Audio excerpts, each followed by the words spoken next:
in Home Assistant. And if we're lucky and have a little extra time, we're going to talk about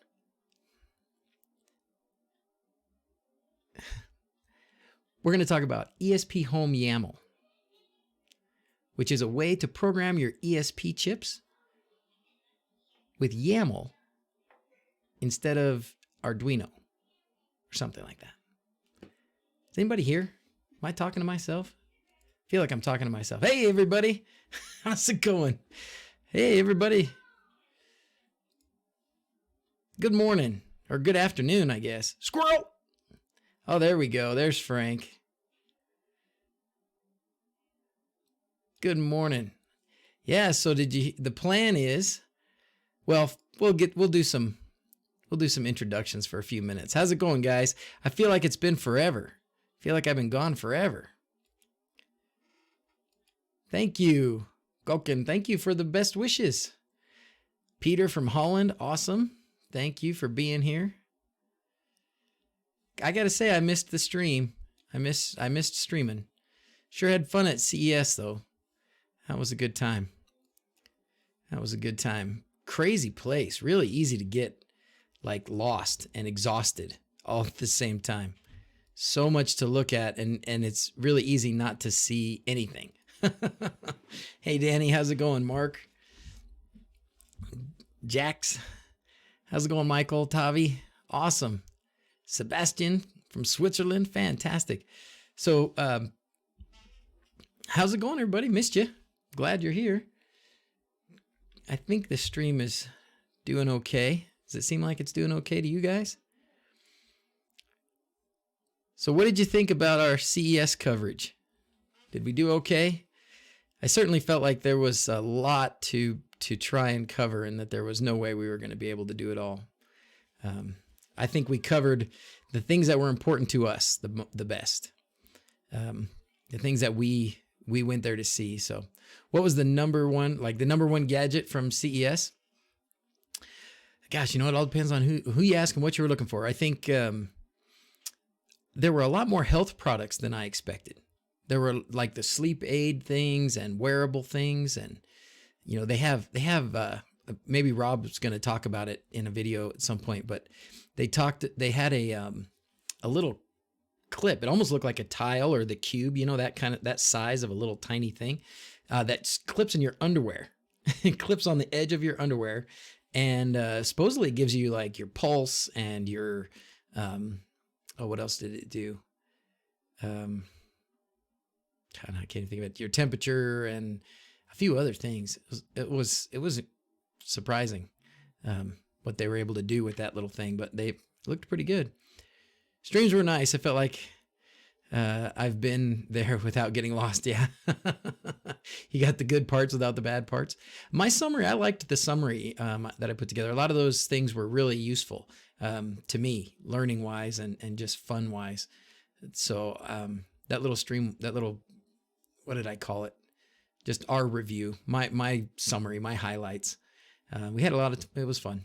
Had a lot of fun. Goofed off a little bit. Had some fun. But I'll go back next year for sure, and I'll learn some things. I learned some things about the microphone. There were some times where I was behind the camera shooting, and the microphone, I guess there's multiple microphones, right? The microphone is whatever way you're recording, that's the way the microphone's going to pick up. So if you're behind the camera, which is good most of the time, like when you're like filming your kid's soccer game and you're talking, you don't want to hear that maybe, or when you're filming singing happy birthday, you don't want to hear yourself in the video. You want to hear what's coming in the other side. So that's great, except I did several times where I was filming and I was behind the camera talking, and then when I went back to edit it and do something with it, the sound was horrible. I couldn't do anything with it. I used it anyways, but hey guys, found BLE on what? I'm getting this chat thing in the way. It says new messages right in the way.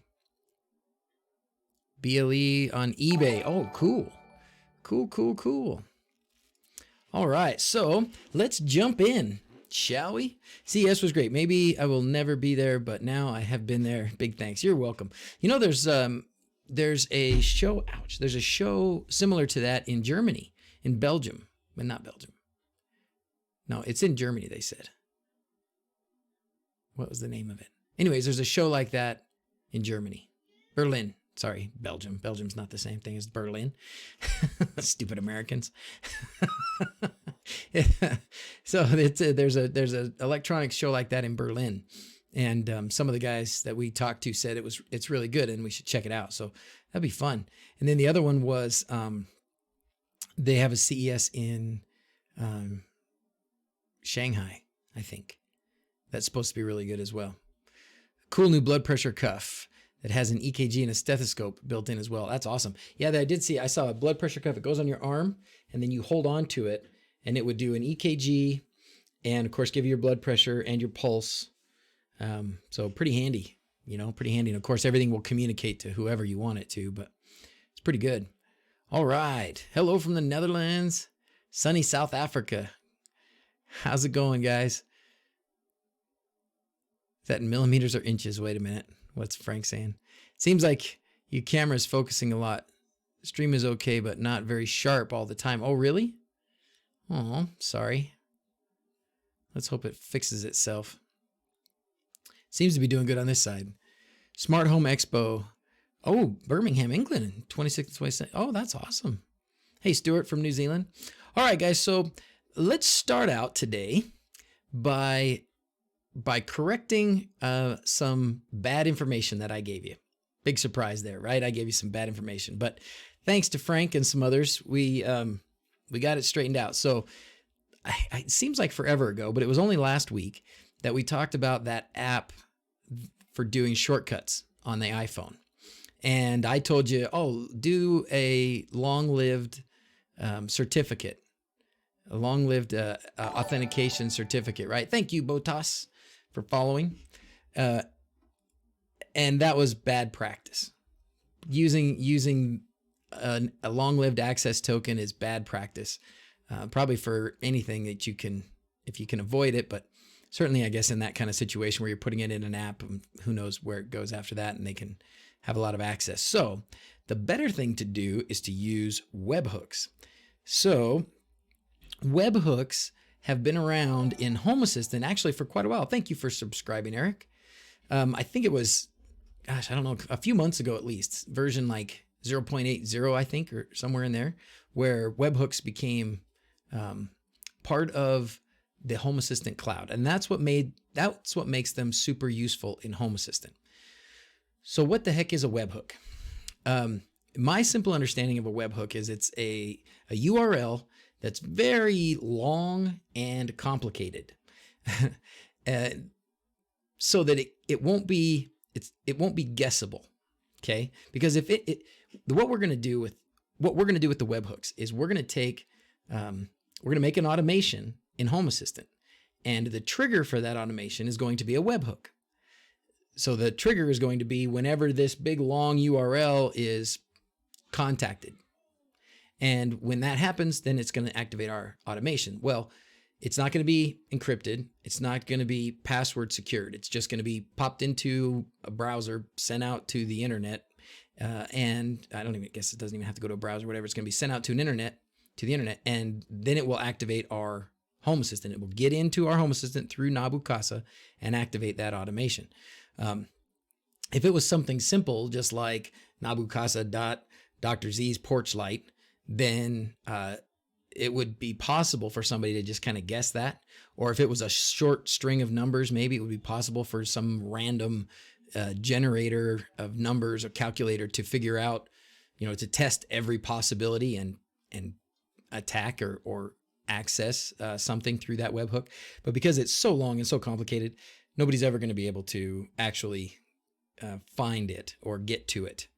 So what did you miss? What's on the agenda? Webhooks. So let's jump right in. So webhooks has been around for quite a while.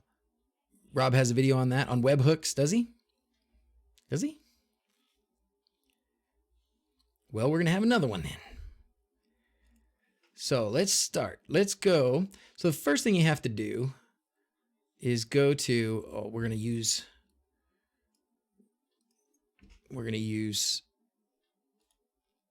VS Cloud or VS, whatever this is, VS Code.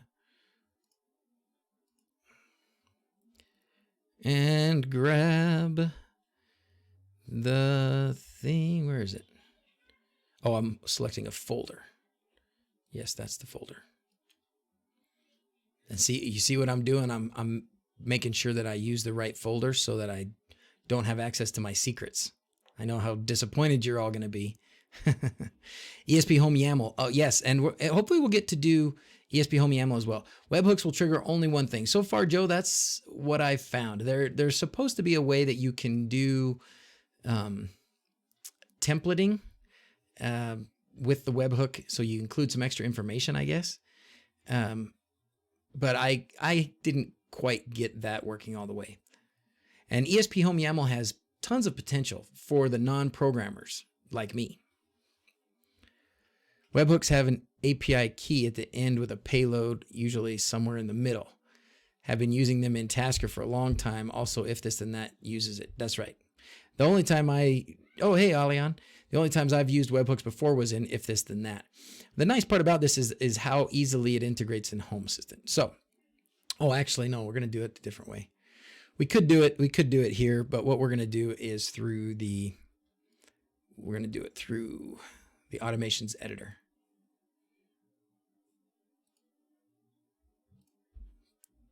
Go back.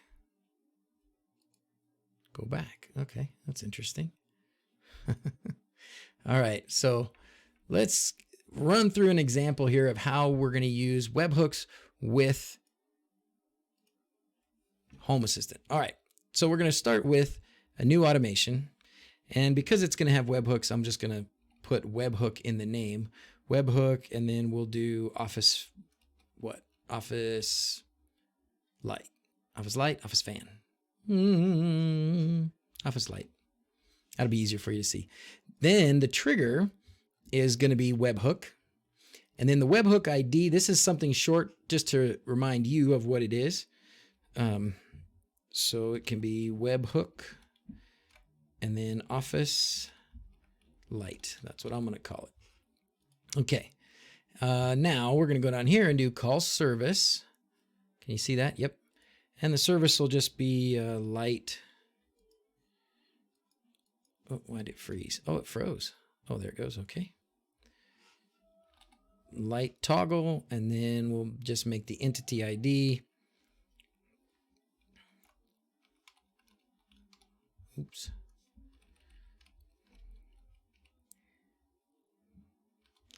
Entity ID is going to be switch Office Light. Okay, and that's really it. So that's that part. Now, because this is, did I save it? Yep. Now, because of the way it is in Nabu Casa, now it's included in Nabu Casa with webhooks, whenever you set an automation that has a trigger that's a webhook, it shows up in your Nabu Casa down here at the bottom. Oh, loading. It's going to show up in a minute. Loading. It'll show up down here and give me the option to turn it on. There we go. Okay, so this is one I was playing around with last night, but here's the one we just made. It's webhook Office Light. Now, if you click this guy, that'll turn it on, and it'll produce the webhook. It'll give you that big old ugly URL, maybe. Oh, it didn't pop up for me, but it should have. Interesting. I'm having some funkiness here. What's with the funkiness? Home Assistant, what is going on? This is fantastic. Nothing like getting things messed up on the live stream, right? Wow, this should be showing me the webhook. I'll bet you it's opening somewhere else on the computer and I don't see it. Interesting. Well, how about that? Use post HTTP, then use HTTP URL that if this then that uses, for example, and you can trigger applets and if this then that to turn on whatever you wish. True. So I don't know why this is not doing this though. This is bad. Let's try this one. What is going on? That is craziness. It should pop up. Should pop up a window right there that says, here's your webhook, and it's not happening. Fantastic. All right. Well, we're going to restart Home Assistant and see if we can figure out what the heck that's about. First time, every time. First time, every time never goes wrong. I don't know what you're talking about. Oh, this is what we're missing, right?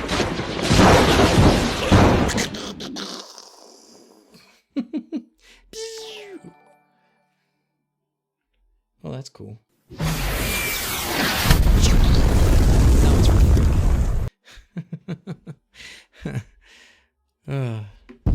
Oops. All right. Well, we'll see if we can come back to that. In the meantime, can you use webhooks without Nabu Casa? Not the same way. You can use if this then that, but no, not the same way, because when you the webhook that we create, the way I was supposed to have just created one, that webhook will use Nabu Casa to access Home Assistant without any other access. So you don't need open ports, you don't need encryption, you don't need VPN, you just access Home Assistant, but it's through Nabu Casa. So if you don't have Nabu Casa, this is one more reason to get it, to use it. Current version seems dirty in a lot of parts. Oh, what are you talking about, Altma? Are you talking about the ESPHome, or are you talking about the webhooks? Had the same thing with HomeCook. It's supposed to pop up an ID code. It never showed. I wonder what's up.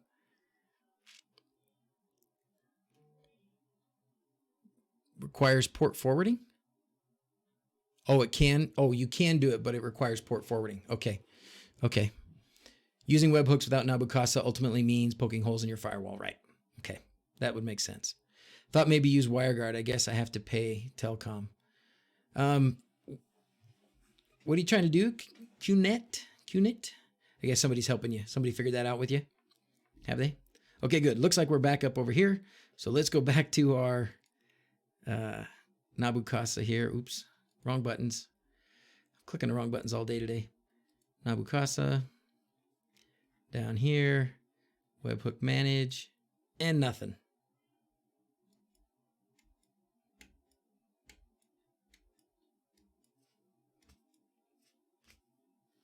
What are we going to do? Son of a gun. It worked. It worked last week. It worked last night. Now that we're live, no worky. Not sure what to do about that. Make sure it's not popped up somewhere else here. Don't see it. It's not on that window. Is it here? It's not there. Yeah, it's not there. It's not there. Just make sure it's not there. It's not there. No. No. No. Goodness sakes. Boom. Works except when live streaming. Mode. Right click and open tab, maybe.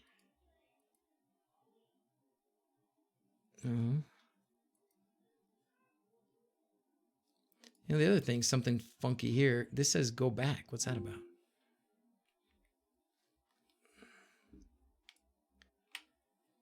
Maybe we needed to do that. Let's try this. There it goes. I just had to refresh my browser. Do a good old hard refresh. All right. Going to say refresh browser, maybe close the browser and reopen. Yep, you got it. Maybe go to 8. Oh, is it 85.1 out now? 85.1 wasn't out for me yesterday.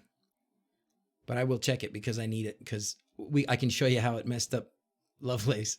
If you guys have updated to 0.85, have you seen what happens to Lovelace if you have custom cards? All the resources disappear. That's no bueno. Okay, so now if we go back to that app that I used to make those, remember we made those shortcuts. Let's see, we're gonna go to, what was that called? power mirror. Power mirror. Yes, excellent. Go to a power mirror. So you can see my phone. There it is. Dun, dun, dun, dun, dun, dun. Okay. So now we're going to go. Oh, I'm going to have to copy that from here. How did I do that last time? That was very tricky to do. Well, we won't actually do it, but we'll show you. Okay, so you with that other app, with that shortcuts app, you can open up this app. You can do another. Well, you can do another shortcut. We're gonna do the URL.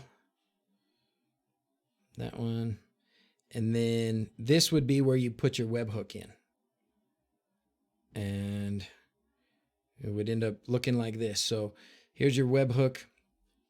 Webhook goes in here. You want it to post. I guess this request body JSON, and then I think the exit shortcut just popped in on its own. And then that's it. Now, once you're done with that, you'll get. See, did I do it? I can't remember if I fixed it on some of these. Nope, didn't fix that one. Nope, didn't fix that one. Nope, didn't fix that one. Just this one. Just that one. But that's the wrong one. I don't have an easy way to copy and paste to my phone. Isn't that dumb? That's dumb. Shortcuts used to be the workflow app. Maybe. Could be. Wish you could do it on Ubuntu. You can't? Lovelace was okay on 0.5 apart from a couple of entries that had numbers in them. You know, that's another funny thing, Seagray, that's been throwing me off is I didn't have any problems with the numbering things. Isn't that weird? Like I didn't have none of my entity IDs got messed up with that, with the Slugify change. We were really just bouncing around, aren't we? All right, so you copy that, grab all this whole thing here, copy it, and because I'm not paying, maybe I should do that. I should just pay for the copy and paste. I think you can do that if you pay for this thing. Anyways, you paste it in there, and then that's it. It'll be a button you can press that'll do whatever thing. So that's the way to do it the right way. Don't do it the wrong way. Don't do it the wrong way. Webhooks work through WireGuard also. Squirrel. I was looking around for that last night for a clip to put on for that, but I don't have one yet. I didn't get it. I actually worked last night.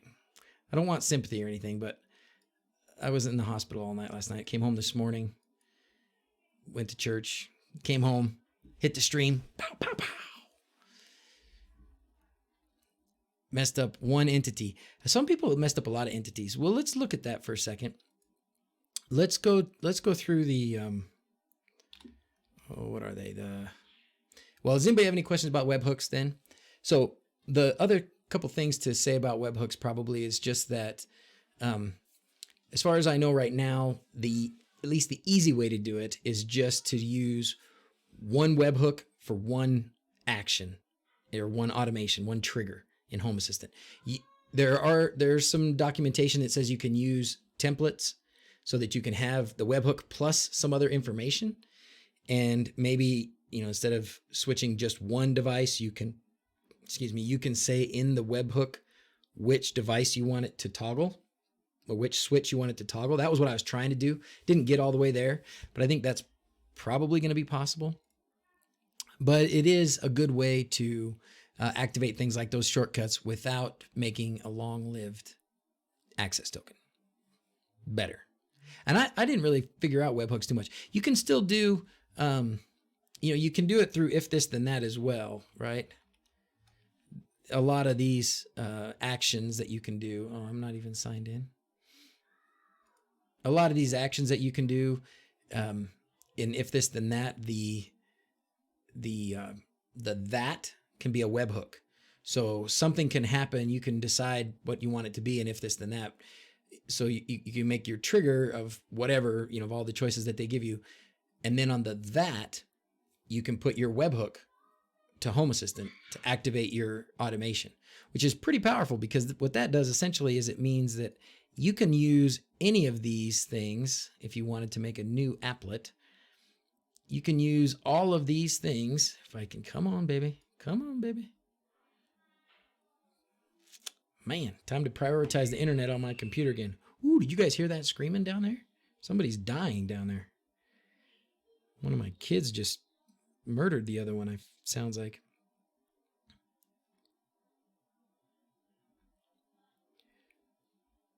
Squirrel.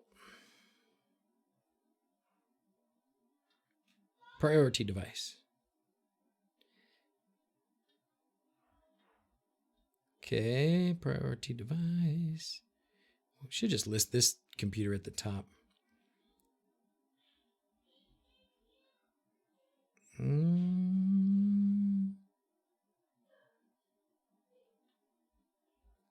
Not here, not here, not here. No, okay. Sweet.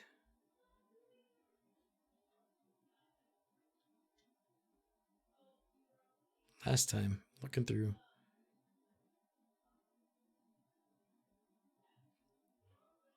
Goodness grief.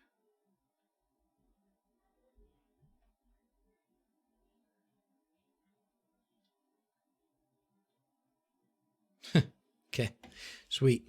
So our custom cards broken until an update. Yeah, there is a fix already though, James, on 0.85.1 is a fix.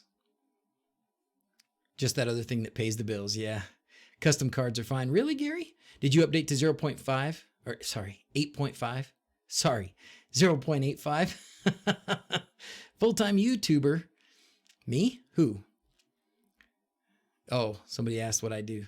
I blow stuff up. What does the doctors do in real life? Oh, Evan, yes. I'm an anesthesiologist in real life. I'm a YouTuber who does anesthesia on the side. I'm a tech tinkerer that does anesthesia on the side.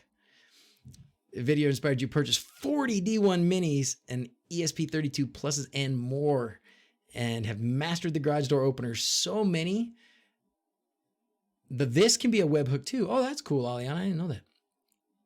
There are so many of you guys that have watched some crazy botched video that I put together out there and are now way better at it than I am or was or will be probably ever. So that's awesome. Essentially, a webhook can trigger an automation. So you can do anything you normally could in an automation. Absolutely right. Frank has got it. Webhooks are like an inverted integration approach, which does not require any local component know-how on HAS. Essentially, an IoT device can give this URL a call. Love it. Yeah, it's really nice. Did you figure out one webhook, many payloads? No, I did not. That's the part where I was, with a template, somehow you can put in a bit that specifies maybe which device or something like that. Custom cards only broken in native mode. Oh, that's true too. It's only broken in, you know what? That's what it is too. If you are still using Lovelace YAML, if you're still using the UI-lovelace.yaml and making all your changes there and not using the UI editor, the user interface UI editor, then your custom cards will be fine. It's only if you're on 0.85 and have converted your YAML into the UI customization method that your custom cards are broken until 0.85.1 comes out. It's fixed in 8.5.1, just not yet. That's what I said. You had a great weekend. HAS.io is now running on Docker and your new Nook. Fantastic. Pi now repurposed and running WireGuard. Built a switch plate halfway through configuring it. Man, Steve, you are having a good weekend. Holy cow. That's a fantastic weekend. That's better than Christmas. I tinkered with tech and sleepy drugs. That's for sure. That's for sure. Oh, I was going to look at I got distracted. I was looking for green screens of like a squirrel, running across the screen or something I could put in. I'll get something eventually, but I didn't get it done in time. Thanks for following, Ronan. That was fun. Moving from IO Broker to HAS.io Missing an MQTT browser-like objects in IO broker. Is there something similar in Hass.io? It's probably, I don't know about a browser. So I don't know about IO broker. I'm guessing what you're describing is something like, you know, a visual breakdown of what's happening with MQTT. There isn't one by default in Home Assistant. What we use in Home Assistant is, you know, there's a Hass.io add-on for Mosquito. And then in your integrations, you just integrate the Mosquito broker. It'll give you it'll either show up here, or you go down here and select it and configure it with your broker IP address and user and password. And then essentially you're running a broker, you're running your MQTT broker in another section next to Hass.io. That's how most of us do it. There's not a visual part to it though. If there is, that's cool. I don't know if there is, but maybe. 8.51.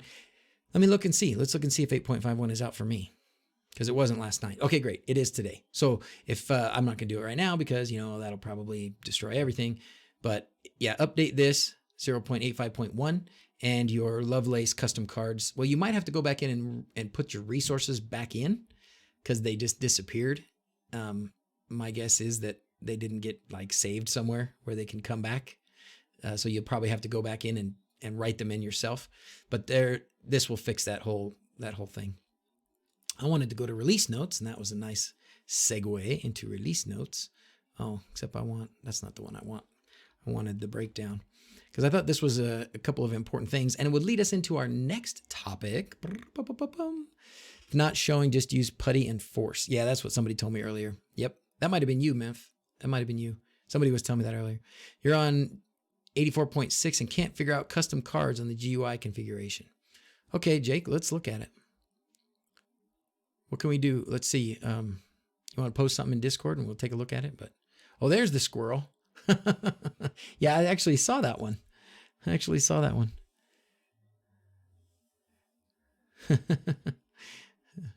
Okay, where are we at? Yep, the squirrel. Squirrel!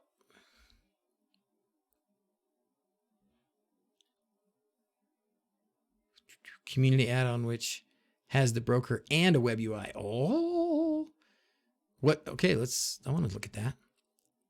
Squirrel. It's in the community add-ons. Official community. What is it? Oh, this one. Is this it?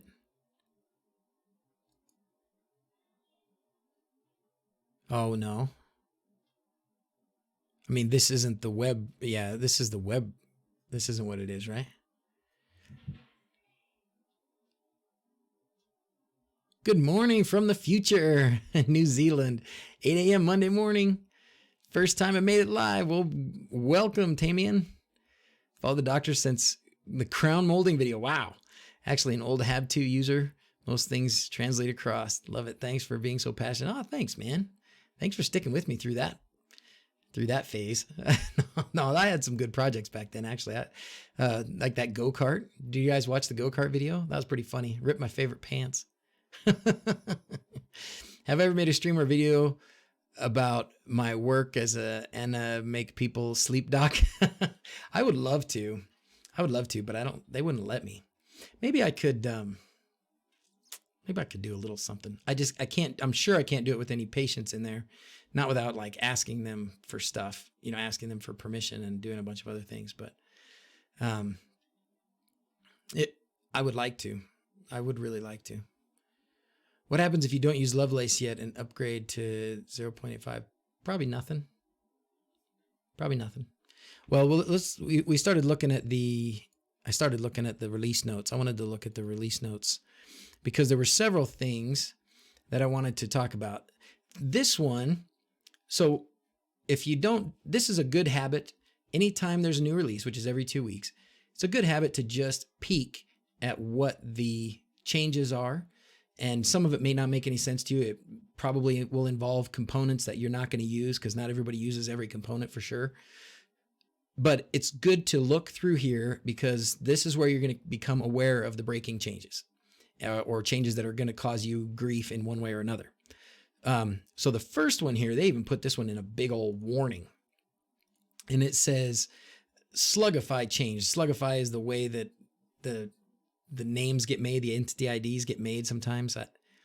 But anyways, the point is, if you had names that had a dash or anything outside of A through Z, which would be numbers or punctuation, I guess, if that was possible at all, and had no other unique IDs,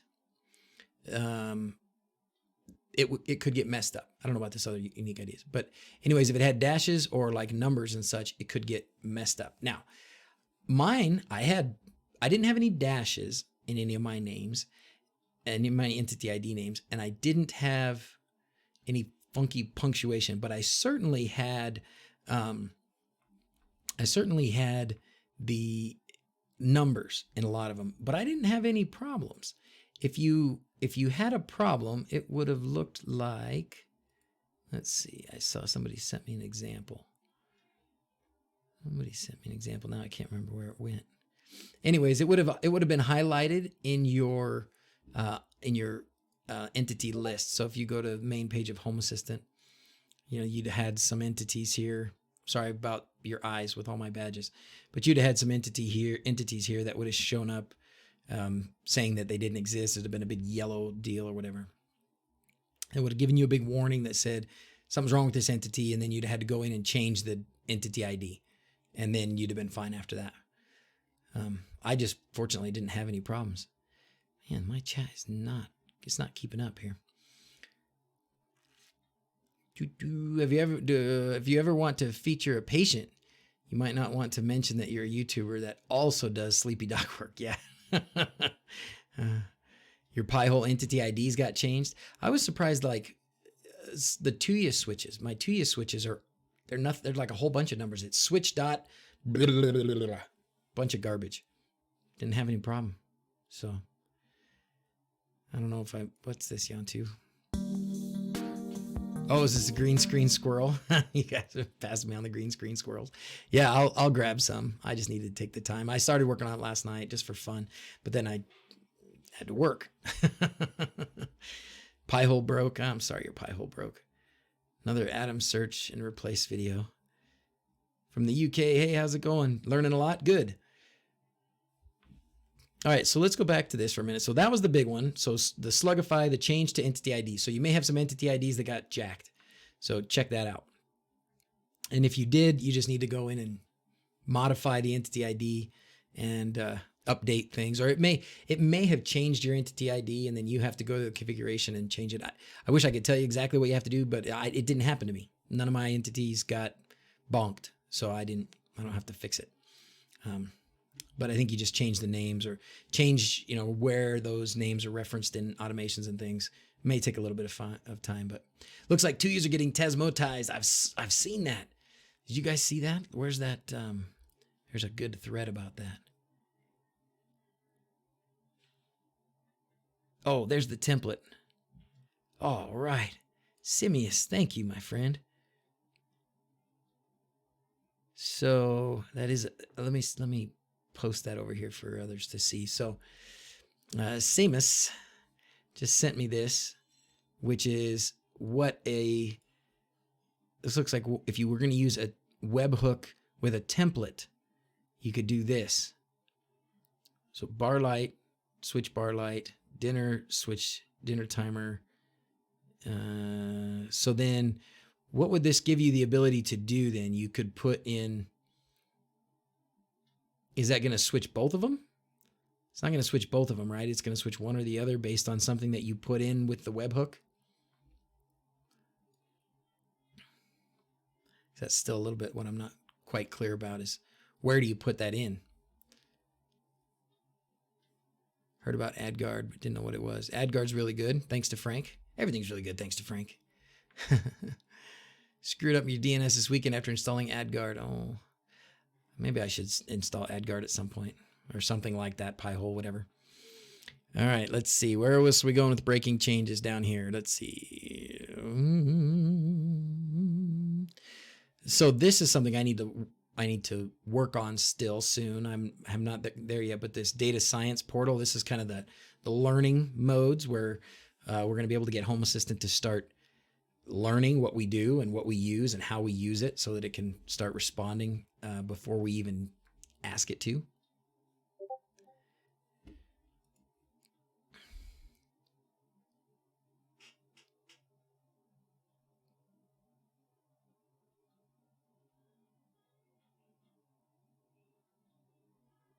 Oh, cool. All right. Thank you, Silver Roll. Oh, sorry, I had to read a message. Okay, distracted. Squirrel. All right. This was the part I wanted to talk about a little bit more. So native support for ESPHome, which has gone through several names. When I think it started out as ESPHomeYAML, and then I've seen ESPHomeLib, and now they're referring to it just as ESPHome. But if you haven't heard of it, has everybody heard of it? Anybody not heard of ESPHome or ESPHomeYAML or ESPHomeLib?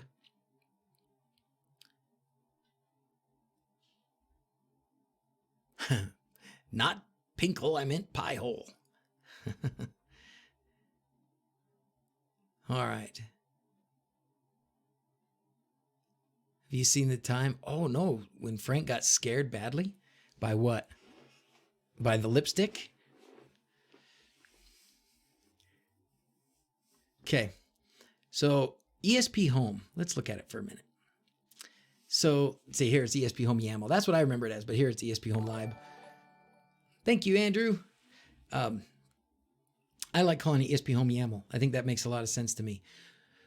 What ESPHomeYAML is, in my simple way of understanding, it's a way to make firmware for ESP-based devices, both the ESP8266 and the 32, which is very exciting. So it's a way to make firmware for those devices without the need to get into the nitty-gritty of the programming. Most of what we see is done in the Arduino world, which is C++ or something, right? And there's a lot of people that have a lot of skill with it. I am certainly not one of them.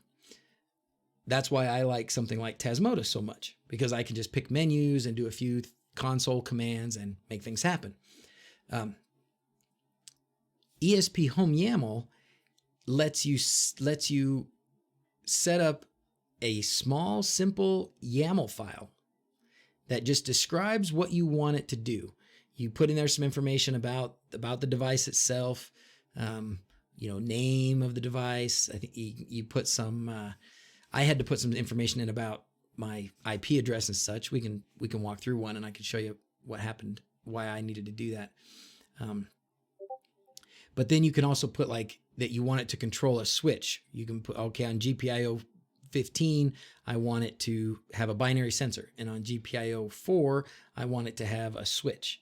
And you just put those simple, 3 lines in there, and then you let the program do its work, and it will compile a binary. And if you've already uploaded once, if you've already got the device set up, it will upload it to the device over the air. So it looks really cool. Have a look in Discord. Looking in Discord right now.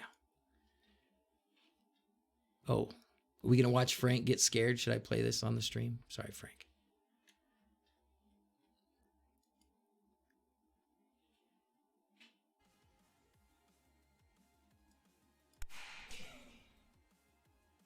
He's probably going to cuss. Something exploded. Did something explode, Frank?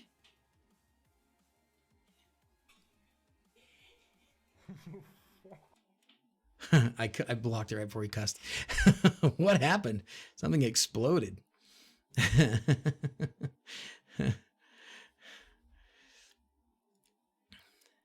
Create multiple shortcuts in the same webhook, just different JSON payloads. Then one automation can switch the relevant light or whatever you need it to do. Oh, that's fantastic. That's fantastic, Seamus. That's fantastic. Okay, cool. I want to do that. If I can stay focused for more than about 15 minutes, maybe we'll do that. What should be the advantage over Tasmota? Good question.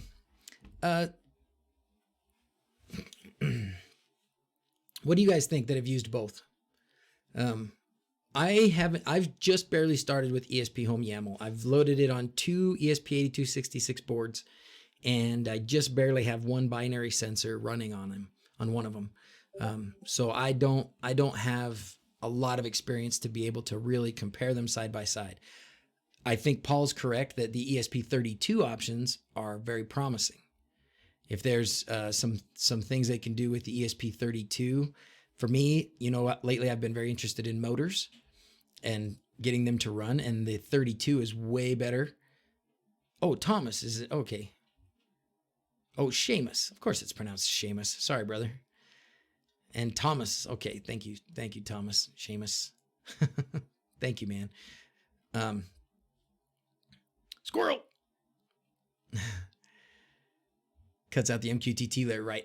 Yes, that is a main point. So as of this latest version now of Home Assistant, ESPHomeYAML has a direct connection, an API, I guess, connection with Home Assistant. So it used to be that it would set up MQTT commands and topics and subscribe and payload and whatever.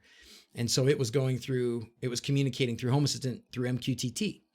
But now there's a direct connection. So you don't need MQTT anymore, which is really cool, because that means that if all you wanted to do was flash devices with something, flash ESP8266 or 32 devices with something and use Home Assistant, you could use ESPHomeYAML and never have to use MQTT for anything.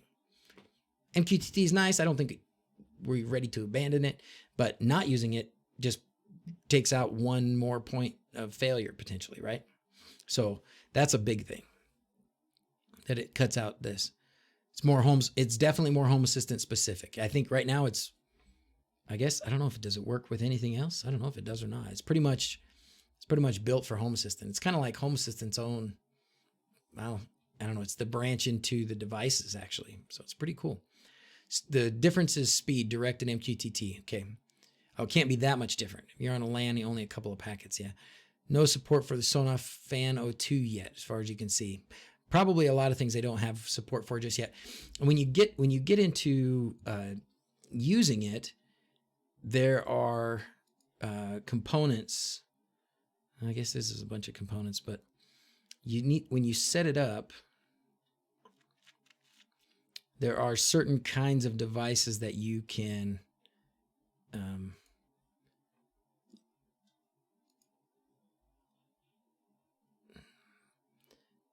like the platforms for what you're going to use it for, right? A switch, binary sensor, and a few things like that. There's still some limit to what you can do. What I'm hoping for is something like this, and I haven't even looked at this yet, so maybe it's ready to go. So I wonder if you did a cover, what does that do about the motor controlling? Does it do anything? Like, does that set the output so that it's a motor control output? Anyways, it's still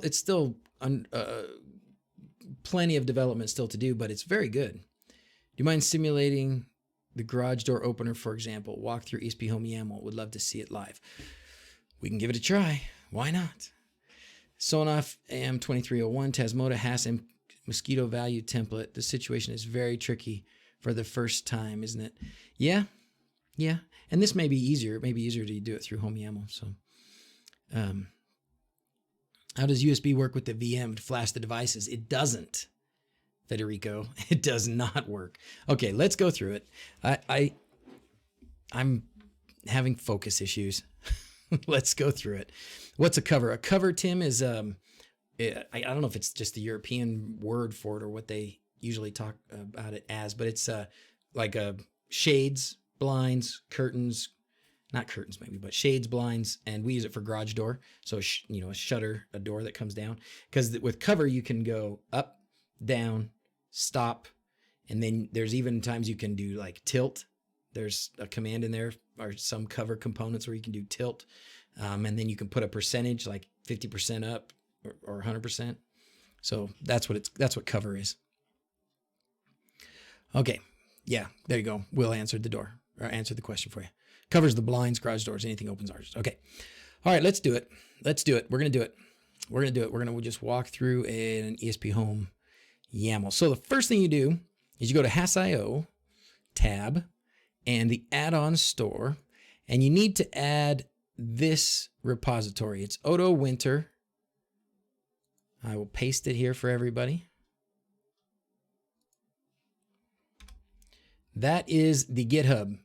I thought for sure this was in the community ones, Frank, but he's got it. He's got it in. Odo did his own.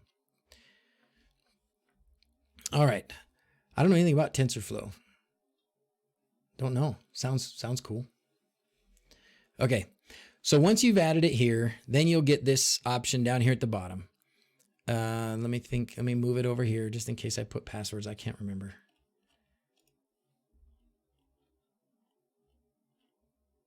Nope. No passwords. Okay. There is a place where you do have to set up passwords, so we'll do that. But you can also use secrets, and I did. Use the Ubuntu host in the VM. Yeah, I didn't. I had troubles with the USB flashing of it, but we'll get there. Okay, so ESPHomeYAML, there's some instructions here. There's nothing really to change in the config unless you use SSL, which, you know, probably a lot do, and that's fine. Then just make that true, and then you're good. Save, and then go. Secrets.yaml for the win. It's a little tricky. It's a little tricky because you have to have a separate secrets.yaml because the secrets.yaml has to be in the same place as the YAML file that ESPHomeYAML is using to create the sketch or the binary to load onto the board.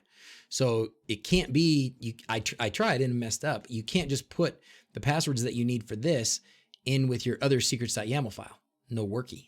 So you just make another small secrets.yaml file and put it in this right one. Not in the community, but happy to add it if Odo wants. You can ask him. I don't know. I don't know how much work he's had to put in to maintain it. He actually he started a Discord channel too. All right, here we go. So once we get that installed, started up, then we're going to open the web UI. The first time you open the web UI, it's going to ask you to sign in. Maybe. First time you open the web UI, it's going to ask you to sign in. Hey, there it goes. That was fun. All right. And then there won't be anything here when you first start up. Thank you, Mats, for subscribing. That's fantastic. Appreciate it. So there won't be anything here. These are here just because I already started them. The first thing you'll see is a wizard will pop up here and it'll say, it's time to do your first, whatever. So we're going to kind of go through that. This is essentially what it tells you. So here's the introduction. You can read through this and it's good, but essentially we're going to make a name of the node. So what did you say you wanted to use it for? Oh, you wanted to do one that was for a garage opener.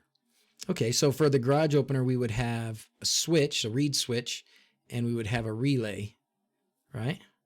Okay. So it probably would just be two switches. I guess we could do a binary sensor and a switch. We'll do a binary sensor and a switch. Okay. All right, so the name of the node is going to be ESP Garage as our example. What type of device? Now, these are all the different types of devices that you can use. The reason this is important is because some of these development boards, and of course, even things like the Sonoffs and such are in here, but they have different components and sometimes different purposes for different pins, right? Or some have different resistors on different pins, or some use their onboard LEDs for different pins and such and such. So just make sure that you pick the right board that you're using. For our case, I don't even know if I have a real board. Let's just use a D1 Mini. We'll use this one. Okay, continue. Now, you put in here your Wi-Fi SSID and password. Because I have a secrets file, I should be able to just put that in there. Let me see here. Show me the secrets. That's funny. That's good. That's good. Okay. Let's see. Where was I? Squirrel. Yeah, I do miss an option to delete a device. I agree, Sholafly. We need to talk to Odo about that. Oh, I forgot to ask Odo to be here. Dang, I did ask him. but then I forgot to remind him. If anybody wants to reach out to Odo and tell him we're talking about his stuff, see if he wants to pop in. And he said he lives in a noisy place and that he wouldn't be able to join me live like on a webcam, but maybe he can pop in and answer questions for us and stuff. To all watch DigiBlur's last live about ESPHome. Oh, cool. I didn't know he did that. Oh, man. Here I am repeating myself. I should have watched his stuff. Don't have Hass.io and just use the Docker container for it. Okay. Hey, from South Africa. Pop in his Discord. Thank you, Travis. When he locked he's in his own bathroom with a magnetic lock. I did that. Did you not know that, Will? So far, there's only been one person locked in my bathroom because of my toilet seat, and that was me. It wasn't a big deal. I just had to put the seat up and down a couple times until everything registered through the RF and it let me out. But I also, I would have only had to sit there for 20 minutes and it would have let me out. So the worst part was I didn't have my phone. If I'd had my phone, I could have just unlocked the door with my phone. But I mean, the one time I go in the bathroom without my phone. Yeah, I got a few peeps.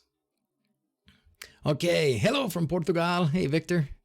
Okay, back to this. Wi-Fi and over-the-air updates. I think I put in there, let me see. It's time for me to open my secrets file. You guys ready? You're all so excited to see, I'm sure. It's not like you don't know my Wi-Fi passwords, but maybe I changed them. Okay, ESP-homeyaml.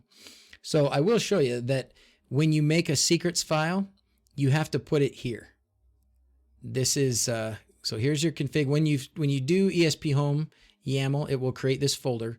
And then in here will be a folder and a YAML file for each of the devices that you add. So for each board or Sonoff or NodeMC, whatever you're using, whatever you're loading this on, each time you do a new one, it's going to add a YAML and a folder, and you need your secrets here. If you want the YAML file, if you want these YAML files to be able to reference this, it's got to be here. The one that you have in here, no worky. Okay. Now I'm not going to open that up for you to see, except maybe let's move this because it's probably going to open it in that and then probably put it to the front. Look how good I'm getting at this. I'm like all not revealing my secrets and stuff. Awesome. Okay, I think I can do this here. I didn't try it last time. I edited it after the fact.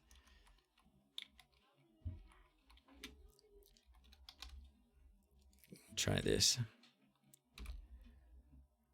Oh, I guess I could put the password in there, but I'm just, because it blocks it out, but I'm just going to do the secrets thing anyways. I wonder if this will work. That'll be interesting to see. You think it'll work?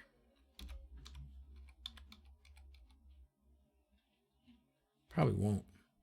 No, I'll just have to put the regular password in. And we'll see if that works. It probably won't work. This access password. So this will get used for your over-the-air updates, and also this is for the connection to Home Assistant, the API connection to Home Assistant. So put something in there. Continue. Okay, now it just tells you that it's going to make this YAML file, and then it tells you what are the next things that you need to do. You're going to need to upload it, and then you're going to go in there and start tinkering with it to make it actually do stuff. So we're going to submit it and select an upload port. Now here's where things started to get not so perfect, because I started having troubles with this part. Can you not specify the path to the other secrets file in the config? Maybe you could. Do you need to maintain 2 secrets files, 1 in each location? Right now, what I did when I was tinkering with this just in the last 2 days was I put just a new secrets file that only has 3 lines in it. And I only really did that so that when I open up these YAML files, it doesn't show the password. Like if I open up this one, it just shows secrets here. Wi-Fi password secrets, API and OTA passwords, just secrets. Thank you, Paolo, for subscribing. Appreciate that, my friend. Glad you're here. Yeah, first time needs to be serial. So here's the issue that I had. So yes, what should happen, and it probably will, and it may be because I'm using a VM, it may be because of some other issue. Actually, I don't even have, do I even have it connected? Let's make sure we connect it first. This is my multi-sensor right here, but we'll unplug that for now. So it's probably going to go offline, should. And we'll plug in this other board here. Okay. Now there's some stuff in the instructions that say that, yep, now the multi-sensor is offline. There's some stuff in the instructions that says if you have a new board plugged into a USB, which I just did. I just took a D1 Mini and I plugged it into the USB on the computer. Right here, it should say COM something. I should get a COM port here to connect to upload the sketch to. I don't. And it says try restarting the add-on, the ESP-Home add-on. I did that multiple times, didn't work. So what I ended up having to do is exactly what some of you guys are saying. Odo's here, yes! You can use ESP-Home Flasher via the add-on if the add-on doesn't work. Yep, and you can also use Flash Easy, which is what I did. So, excuse me for burping. But if this is the problem that you have, which you may have, but I'm sure Odo or somebody else will get it worked out for us eventually, because they're all geniuses. You have to restart the add-on in order for HAS.io to be able to pick up the new serial devices. Yeah, I did that. We can try it. Should we try it? Let's try it. No harm in trying it. So I'm just going to restart the add-on here. And in the meantime, we'll wait. Odo, thanks for being here. I didn't know how far we'd get. We were talking about some other things, and so I'm glad we're here. So thank you for coming by. So Odo, guys, Odo Winter here is in the chat. And can everybody from YouTube see the chat from Twitch and vice versa? Are we crossing over pretty well? I can see it all. But Odo is the mastermind behind ESPHomeYAML. Thank you, Odo. This thing's fantastic, and you've done some really good work. And actually, I really like your you had a little bit of humor, a little bit of wit in your documents, and I appreciate that. So thank you. Thank you, Cosmo. You're flattered. Well, we're grateful. Okay. So do you think we restarted yet? Let's open the web UI. And yep, see? I still don't get a COM port up here. And I looked at my VirtualBox settings to see, like, do I have my USB stuff? And, and I should have USB enabled, so it should work. Okay, give me a kiss. So, I don't know what it is. I'm sure it's something I need to get figured out. But for now, what we can do, the streams are crossing. Oh, yes. I'm going to just make your finger on there too, sweet. Love the documentation. It's great documentation. It really is. So what we are going to do next then is, thank you, Michael, for following. Appreciate that. What we're going to do next here is we're going to go to these dots and we're going to do compile. When we do compile, E is an invalid names characters. Ooh, what did I do? Error while reading config. Oh, okay. So I'm going to move this over here because I'm not sure if my password stuff got in or out. So we're going to edit. I'm going to hit edit.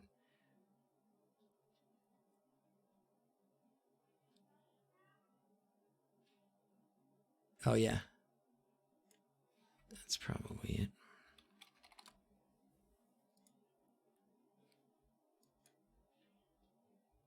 See if that does it. Okay. We're back. And try compile again. No, E is an invalid character. Oh, it's because it's capital. I did it. I made it capital. Dumbhead. No makey capitals. Edit this. Yeah, the name can't be capitals. Is that true, Odo?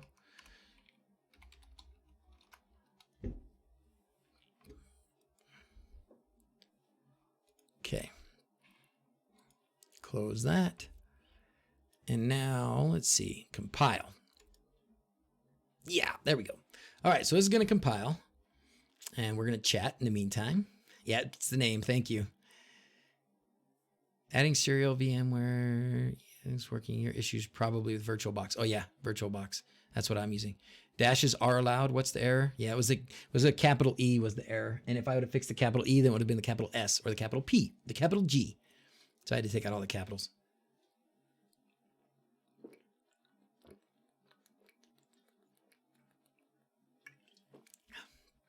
Could be true, Gokan. Probably true. I don't know. I don't remember if I installed the add-ons or not for the VM. Maybe. Small case for the node name. That was for the win. No capitals. Joined late. What are we doing? Gary, we are doing ESP-HomeYAML. It's awesome. I guess DigiBlur did ESP-HomeYAML too. But it's good to have multiple takes on it. It's good to have multiple takes. I'm sure there's stuff that I'm going to leave out that Travis covered better, and maybe every once in a while I'll add something myself. Had to make me a fake SSID and a fake MQTT user for mine. Learn the master of what not to do on live streams and passwords. Did you reveal your passwords, Travis? That's awesome. Has anyone set up DuckDNS and port forwarding with pfSense or OpenSense? Just getting directed to the router's homepage and not HAS.io. Oop. Not me. I have not. I don't know how to. I mean, pfSense. How does the port forwarding work in pfSense? You can't direct that port to your HAS.io box IP address. Worked on a solution for non-invasive current transformers. Well, while this is compiling, what else did you guys like that we did at CES? I just wanted to hear. I know we're distracted, right? We're all over the place. We got all kinds of stuff. YouTube seems to have lower latency. Is that true? I don't think so. Does it? I would have expected it to be the other way around. I set the latency as low as I can on. I set the latency as low as I can on YouTube. I haven't gone in and tried to modify it on Twitch. So maybe there's a way on Twitch I can lower it. What was that phone number again? Ask Frank. He's got it. And so do a whole bunch of other people. No, everybody's been super cool. You guys are all awesome. Would have been so fun to have a meetup there. One of the reasons I thought about going to like the CES equivalent in Germany, is because of the potential for a meetup. Would have been really fun. Or would be really fun. I think it's in like August or September, so it's still possible. Squirrel. Make it to 8. No. I explained that to my wife, Paul. So my, do you guys know what AVN is as well? I had always heard that CES and the Adult Video Network or the Adult Video Industry Conference is at the same time in Vegas at the same place.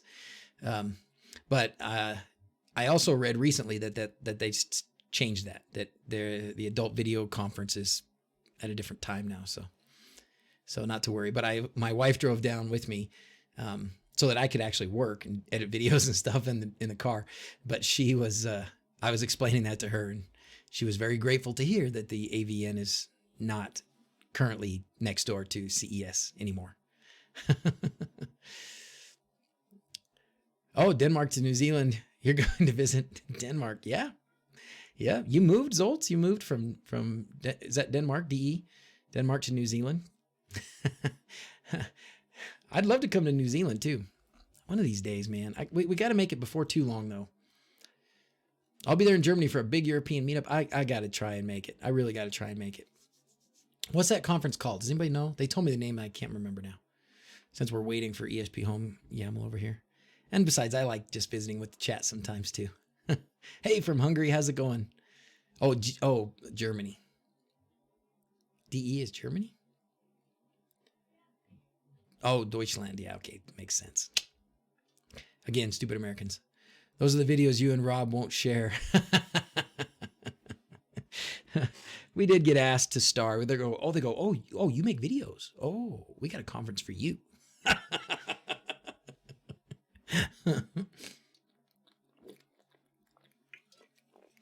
Oh, it was really fun. Going with Rob and being at CES and talking to the people, and some were very excited that we were interested.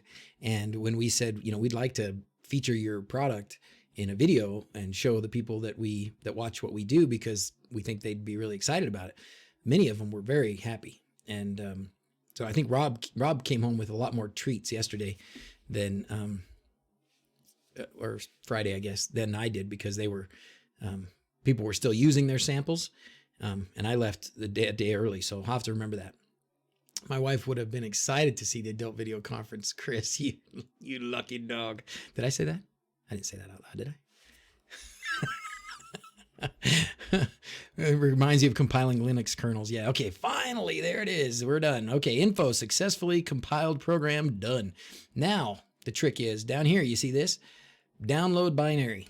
So you want to click the download binary. And me, of course, I am going to put it into my Flash Easy folder, because that's where it is. That's where I want it to be. Save it right there. Okay, now we're going to open Flash Easy. And with my D1 Mini still connected, I'm going to go to Flash Easy. And I have, just to make sure that I didn't have any leftover stuff in the EEPROM, I've done a couple times, I've done this blank 4 megabyte bin just to really wipe everything out. Because I don't know, you don't get a lot of choices with Flash Easy as far as, do you want to wipe the whole thing or leave Wi-Fi information, stuff like that. So, but on this board, I don't remember what's on it, and I think it'll be fine. If anything, it'll just be my Wi-Fi SSID and stuff. So now we're going to do Flash ESP8266. Ooh, look at all those things I got connected to the COM ports. Criminy. I think it's 6, though. You know what, though? 10. One of those is my Stream Deck, and one of them is a Bluetooth dongle. All right. We're going to do that, and now we're going to do ESP-Garage bin. And we're going to flash that baby. Now, I didn't put anything in there yet, right? All I've done in this ESP-Garage bin is just sort of create it. I haven't told it that there's going to be a binary sensor or switch or any of that. So this is just getting it started. It will be it'll be so nice, and I know Odo will get it to that point. No criticism at all, brother. What you've done is fantastic. It will be super nice when the first step, we don't have to go through this part of compiling and going into this, doing this flash part, but it's okay. It's going to be fantastic. You'll always have to do it through USB the first time, but after that, doing it OTA is super simple and wonderful. Okay, now that we've done that, flash complete, we can go back here. It's still offline. Interesting. Now I'm going to go in here again, and I'm going to change the secrets. I'm going to go in here and edit it and change the secrets so that we don't have to worry about that.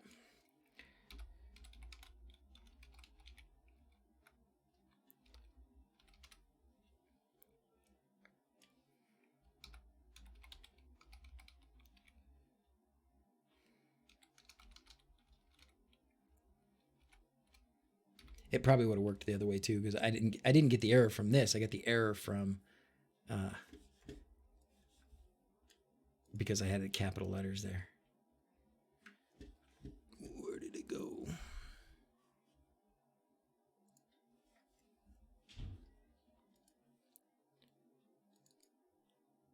Can't remember what I called my other secret.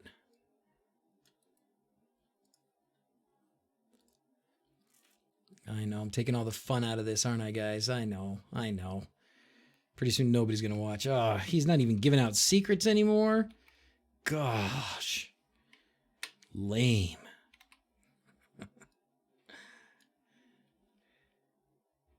I'm really excited about that sleep band. I would love that sleep band if it really works.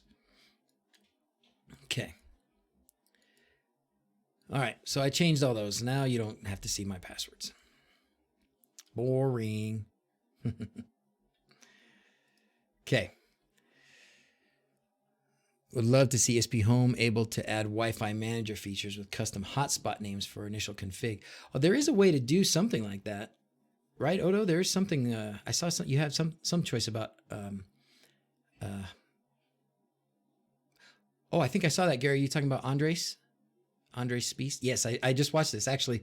Adrian sent me that today, and I actually we'll get to that. Don't let me forget. Screw it. We'll forget. Let's just do it right now. So we're gonna squirrel. Okay, it's the squirrel moment. So if you guys have watched the most recent mailbag with the guy with the Swiss accent, he goes through a bunch of things. But the very last one that he looks at is this ESP32 based board that's all built and ready for a stepper motor, just like I've been talking about, right? Big point here is it's a 32, which, as Rob said a long time ago in one of his videos, is way better for PWM and controlling something like a stepper than an 8266. So I followed the links down here, and this is where it takes you. I'll post this. I'll copy this and paste it if you guys are interested in it. I followed this, and you got to sign up here, and it's in this crowd supply, which I guess is kind of Kickstarter Indiegogo-ish, but it's very simple projects like this, you know. And when I looked at it, all they were other simple board kinds of things. Like here's a bunch. These are all the projects on this crowd thing. This is a coffee mug-o-matic. It's a 3D printed thing that will carve something into a coffee mug. So that's crazy. But anyways, this is the one. You can't even pre-order it yet, but you can sign up to get notifications when they're ready. But I definitely want to try this out when it comes time.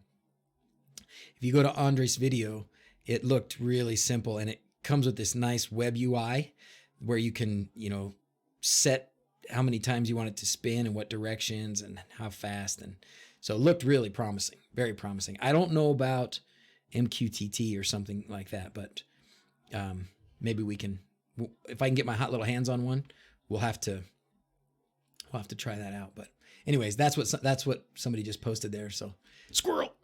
All right. ESPHome needs to know where the board is, etc. before the first compile. It's not so simple as far as I'm aware. Yeah. Ideal for blind controls. Yeah, for sure. That's the idea. It was also a smart thermostat. Yeah, there's a few decent projects on here. I don't want to go too crazy recommending these kinds of startup things, because as cool as they are, you know, they may never see the light of day, and there's no guarantee that you'll ever get any money back if you give it to them. So, but it's definitely a cool way to support people who are doing cool things. So I figure, I think there's only been, I've probably supported maybe 8 Kickstarter / Indiegogo things in the past few years. I slowed down after realizing that they sometimes take a really long time. But there's only been one that I didn't get. It was like a pair of Bluetooth stereo headphones before there were such things. What are some applications for the stepper motor, Bob? Blinds for me. Blinds are definitely a big one. Being able to, you know, raise the blinds and turn them. Turning them is, you know, servos would do that just fine. You don't have to go very far, but raising the blinds. So anytime that you need a very precise number of spins or number of turns or movements, you can do a DC motor, just a regular DC motor that would just go on and it goes up. The problem being, how do you know when to stop it? An end switch, like in 3D printers, that's probably the best way to do it. That's what I'm going to probably do, unless something like this actually comes around. Or timing. So you time it and you say, okay, it's going to take, you know, I start the motor, it's going this fast, at this voltage, it goes this fast. So the motor takes 2.6 seconds to get to the top, for the curtains to get to the top. Okay, so I'm going to program it so that when I hit the button, it goes 2.6 seconds. Well, what if the voltage drops a little bit? And now it 2.6 seconds only gets it about 3/4 of the way up. You know, or worse would be, what if the voltage goes up and now 2.6 seconds, it goes too fast. And now you've hit the end of your curtain and your motor is seized up or something like that, right? Your motor gets locked up and you fry your motor or something awful happens like that. So, okay, so back to this. You can measure the current draw stop when you detect high current. Oh, that's a good idea, BK. That's a great idea. All right. Timer base with limit switch feedback. Yep. I think I'm just going to do the limit switch feedback. I've got some of those high torque geared DC motors coming from Banggood, and that's what I'm going to use for my curtains. I'm excited to give that a go, because that should be simple. It's a relay, right? I turn it on. I know I can do that. I turn it on. The motor goes one way. I got 8 H bridges, so it can go up and down. I can switch the voltage. It goes up, goes down. And then I'm just going to use end plate switches to stop it. All right, what did I miss? What did I miss? You can always do a stepper project with Arduino and put a Tasmatized device on top of it. Yep, you can. We'll wear the motor early. Columbus, Ohio. How's it going, Jeff? I liked you, Jeff. I think you told me you were from Columbus already. It was fun to hear Rob say that he was from Columbus, but then he left and went to, that he would never, oh, I won't tell you. Okay, is there a version of the board for a servo? Currently using servo to turn a knob of my old school thermostat. Oh, that would be fun. I don't know. Of that board, probably, I mean, you might be able to use a servo, but I think a servo shouldn't be, you should be able to do a servo with basic stuff, with just an 8266, I think. Steppers are tricky because of the, you're actually, sending little pulses for each step. Servo, I think, I don't know. I don't even have a servo to play with. I need one. They're just not very strong, right? Or I guess maybe some of them can be if they gear them up and stuff. But okay, back to this now. So we flashed that thing. We flashed our board. We got it connected. Oh, she took my phone.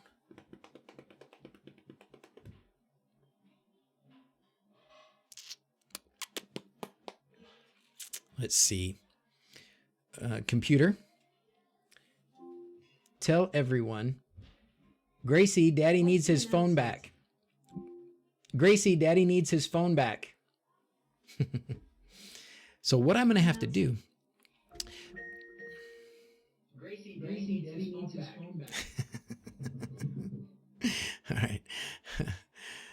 Uh-oh, internet issues. Am I having internet issues? That's how they do the finger in the way for car windows. Oh, yeah, that makes sense, BK. That makes sense. Okay. I heard you need your phone. I need my phone from just a minute, baby. Just for a minute. Can I have it? Yeah. Is it coming? Holly's got it? Okay. Are kids using the internet again? And are you guys, oh, we had dropped frames. How do we have dropped frames? No.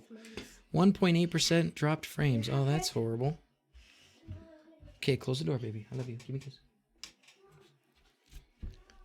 Have the drop frame stopped? Drop frame stopped?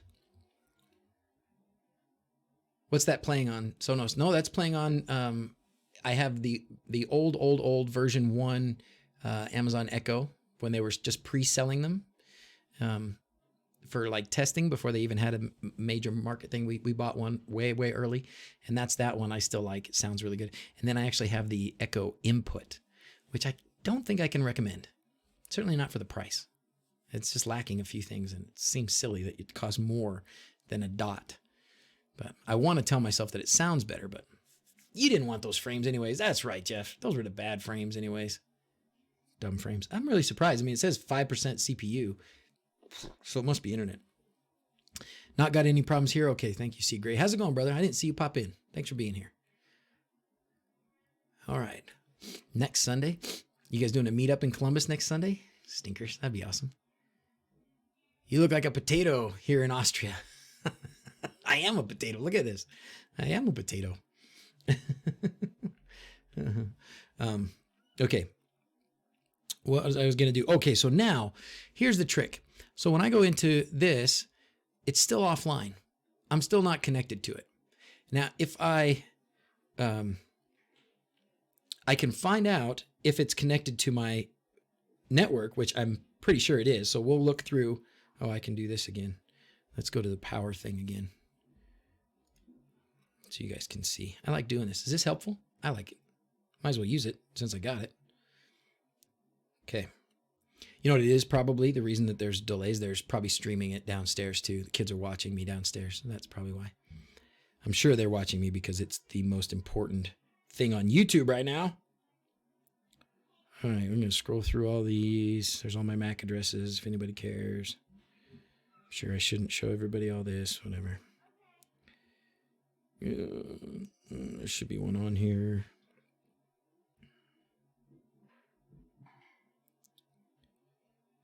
Ooh. Nintendo. Okay, I didn't see it. Did you guys see it?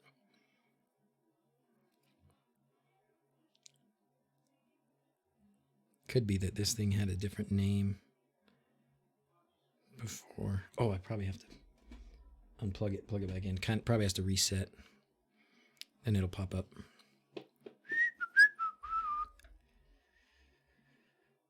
You're always live during football. That's okay. That's why you got such a big screen. Football up there, just put me in the corner. How's that sound? Just passed it. ESP. Oh, I have a whole bunch of ESP things though, didn't I? I have a ton that are just ESP things. But it should say ESP-Garage. We'll reload all these. If we don't see it, I'll show you what you have to do. But in order for me at this point, I have to, what I could do, what is supposed to work is to go to something like this and say, what did I call it? ESP-Garage .local. Right, Odo? That's supposed to work. But for me, it's not. It doesn't work. And I'm sure that's got something to do with whatever, Bonjour. It doesn't, those things don't always work for me. Sometimes they work and sometimes they don't. It's something in Windows that I don't understand and care about enough to investigate or have the time to spend to investigate. But I should be able to do this. So I believe I should be able to do this.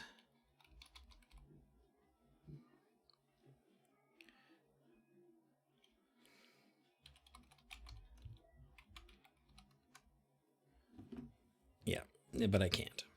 So we go back through this. I'm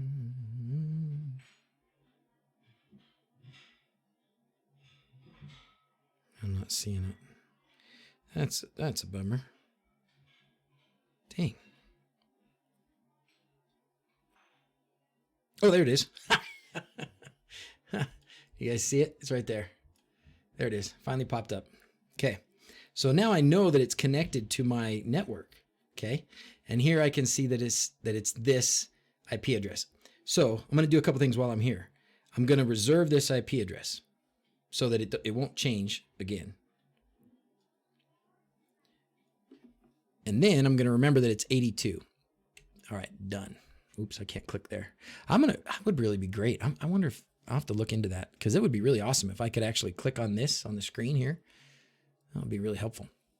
Okay, so now we have to do some editing of this ESP-Garage in order for this web UI to recognize and communicate with this ESP-Garage. And what we have to do is go in here to edit, and then under Wi-Fi, we have to add, see if I remember it, manual IP.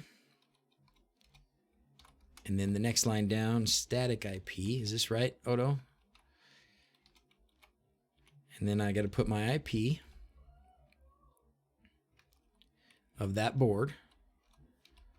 And then you do have to put the gateway, which is your router IP. Do I have to put gateway IP?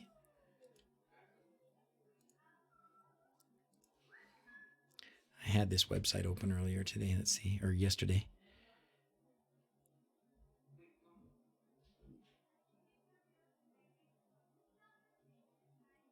Nope. Okay. Where did it go? Oh, that was from earlier. Is it gateway IP or is it just gateway? Can't remember. Thank you. Here it is. This is the information. Thank you. So manual IP, static IP, gateway. Yes, I was on the right track. And then subnet. Okay, so the gateway is then the IP address of your router. And then subnet.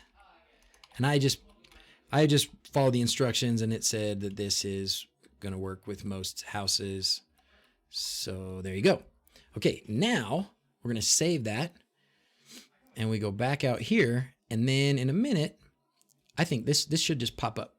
It will show online here in a second, or a few seconds. So let's talk about the chat.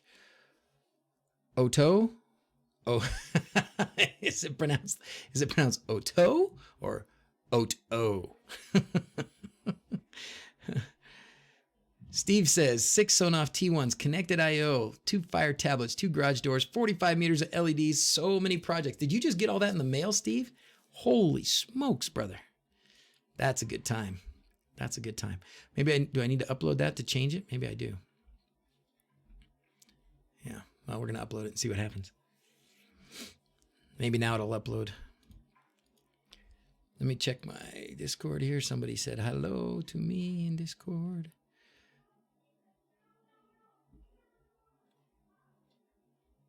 Oh, this is great. So if you guys wanted to go back, it looks like the Restream bot is now putting all of the Twitch and YouTube chat into the live stream channel on Discord.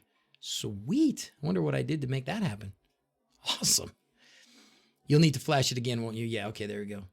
Video quality dropped. Everything's blurry. Son of a gun.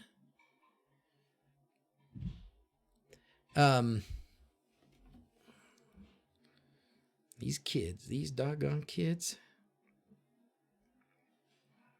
It's been past the hour. We prioritized the device for an hour. Now they've got priority back. I wish there was a way to just permanently set the priority.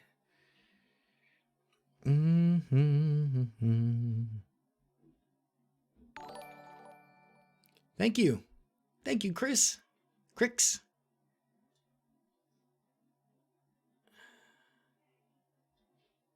Oh man, where is it?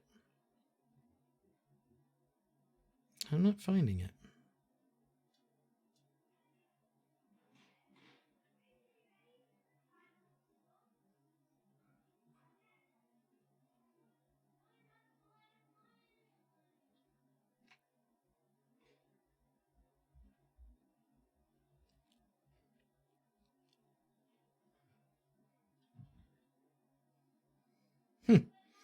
That's weird. I'm not seeing my...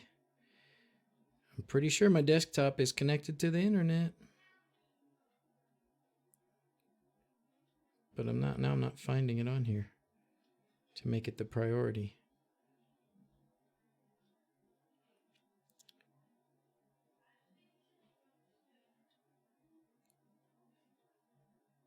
Well, let me know if it keeps up, I guess. Sorry about that. Stream's fine on Twitch. Can't even make out any text. Oh, I'm sorry. Well, if it makes you feel any better, I can't really see this either. All right, Frank's got me. Should try to reduce your stream from 60 frames per second to 30. Oh, I probably can't do that in the middle, can I? Oh, I'm only at 30 frames per second, Frank. Maybe I'll have to check some settings after. 720. Okay. So now we did this, and I think I'm done here, right, Odo? I think I'm done here. This messes me up a little bit. It worries me, but I think it's fine. It works fine. It gets to the end here, and it doesn't give me a message that says, "Okay, all clear. You know, you're good." And if I hit stop, then it says, "Oh, of course it doesn't do it this time."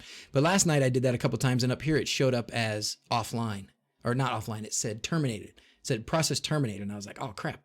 Did I stop it too soon or something?" But I always miss the live streams. Guess I'm watching it all later. Sorry, Richard. Saves a lot of bandwidth. I'll make sure, Frank. I'll double check that. Oh, look at that. 60 frames per second. Okay. Well, then we're going to fix that. I can't change it until I'm offline probably, right? Okay. All right. Next thing to do, go to settings and manually select everyone. Huh? This is cool. Can watch you on a smart TV and follow the chat on Discord. Awesome. It's Hass.io running on the desktop. So when the compile is happening, that's eating all of your... Oh, maybe that's what it is. Yeah, it is. It is running. Hass.io is running on the same computer. That could be it. Cut out for a bit so everyone's YouTube dropped to 1.4. Okay. Bling, bling. Thank you, Sandman. Video quality still bad? No. Moilborn, Australia. Good morning. Paraná. I said it right, didn't I? Paraná, Brasil. Thanks, Joaquin. Thanks for being here.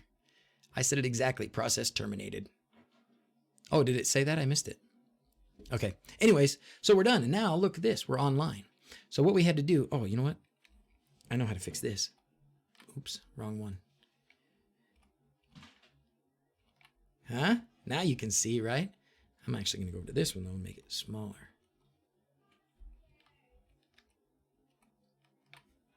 There we go. Video's fine there. Good. Good, good, good. Hey, somebody from Virginia? Tim, you're in Virginia? Where are you at? Did we talk about that before?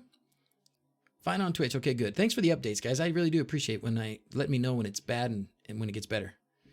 No issues with the stream here in the UK. Chromecast on a 65-inch LG. You got this sucker on a 65-inch? You brave. You brave. Oh, thank you, Drops. Appreciate it, man. Please do a stream in full Spanish. It is so cool. Algún día, tal vez. Pero será un pequeño. Un cortito. Un stream cortito.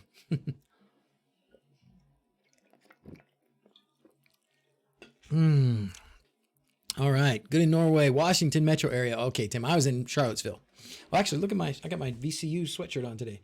Health administration. Not only am I a doctor, I'm also a master. I got a master's degree in healthcare administration. Believe it or not. And still no engineering degree. My ISP he has it probably, well, it's halfway through the month, so we're probably over our terabyte. All right, so now what are we going to do? So now we've got this ESP-Garage. We got it online by adding this manual IP stuff here. So now we're ready to actually start making it do something. So I don't know about the cover component. We can try. It looks like there should be something else here, right? On something, then cover open. Okay, so this is the action, but I still would need so this is because it's making cover components, generic representation of covers. Thank you, Joe. Thanks for subscribing, brother. Appreciate that. Can currently either be closed or open. It supports 3 types of commands: open, close, and stop. Well, let me go back to let's start with a more basic example that at least I understand a little better. We'll do this one first. We're going to start with binary sensor. Okay. So what we have to do here is we're going to keep these instructions over here, even though we have Odo in the house. Cool Spanish. You have to go, Wyndham. All right, man. Thanks for being here. See you later. Doctor's mastering in Portuguese. Almost nailed it. Say the city name. Yusuf manually changed to 1080. It'd be good. Okay. 720p now. I'm sorry. Yep, it has dropped a few more frames too. Man. Okay. At the end of the semester, my wife will have her master's in speech language pathology. She can realize the pathology in my speech language.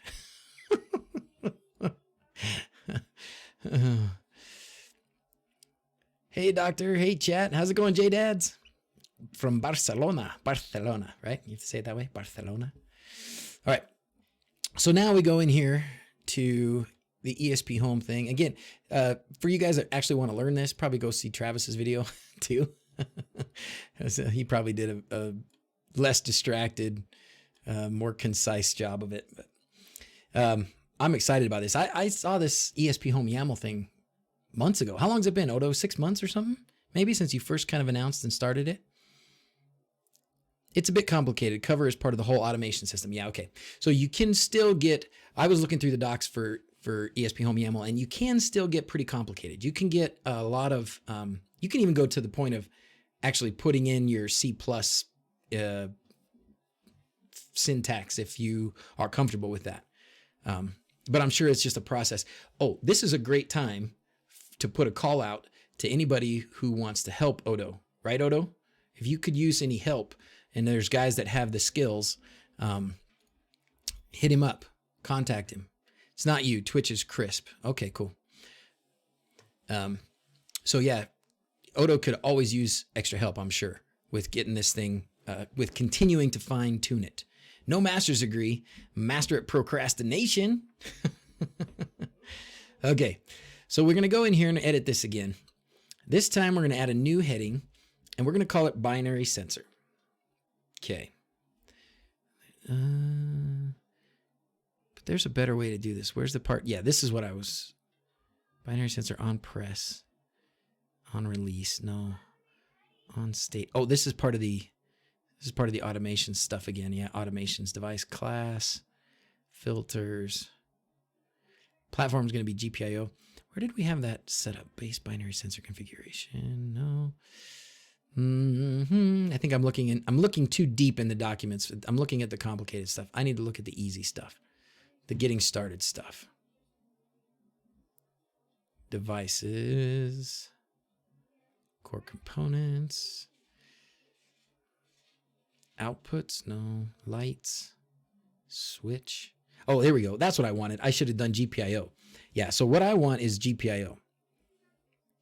I want to go to binary sensor again, but I want GPIO. Binary sensor, GPIO pin. There you go. This is what I was looking for. This is the stuff.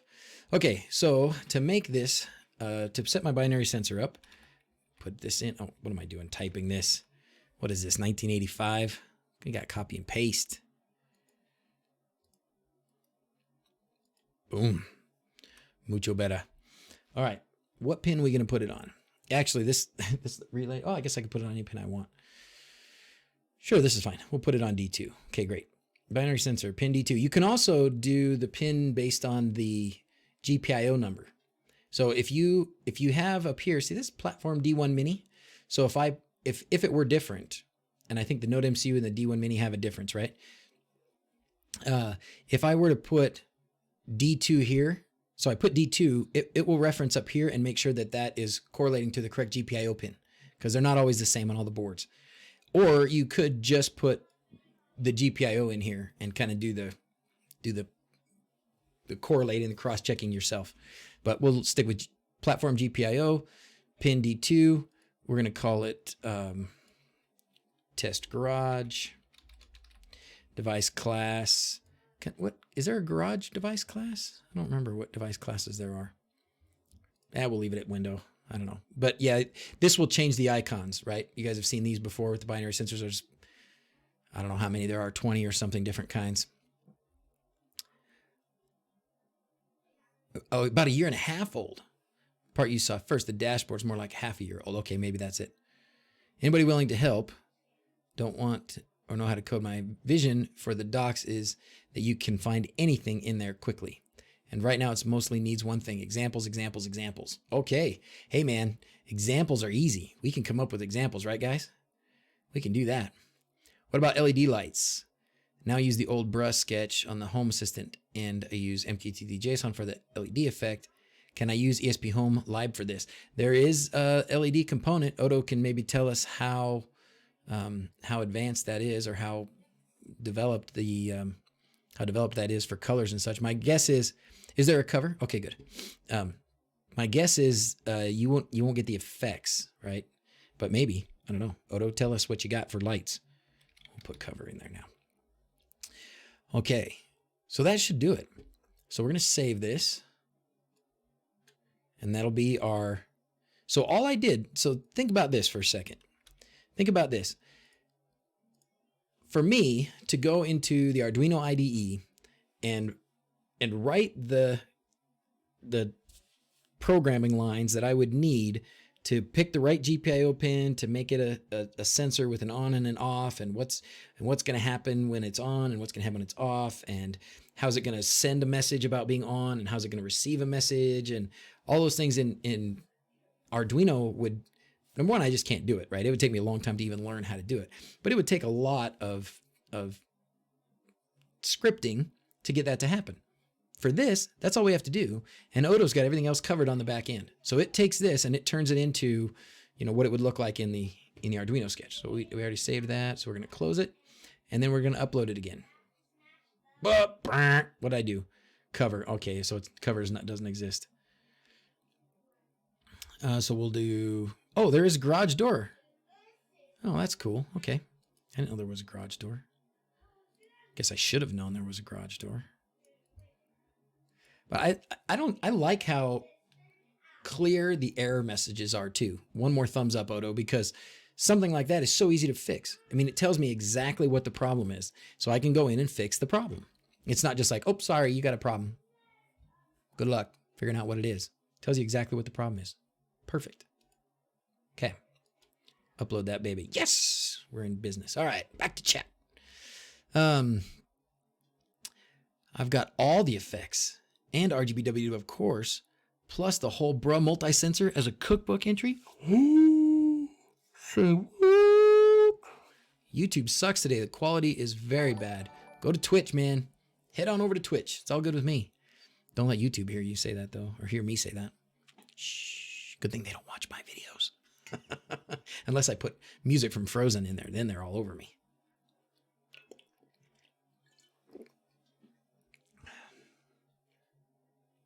Well, if we're going to get dropped frames, we're probably going to get some now, right? Where I'm compiling this thing.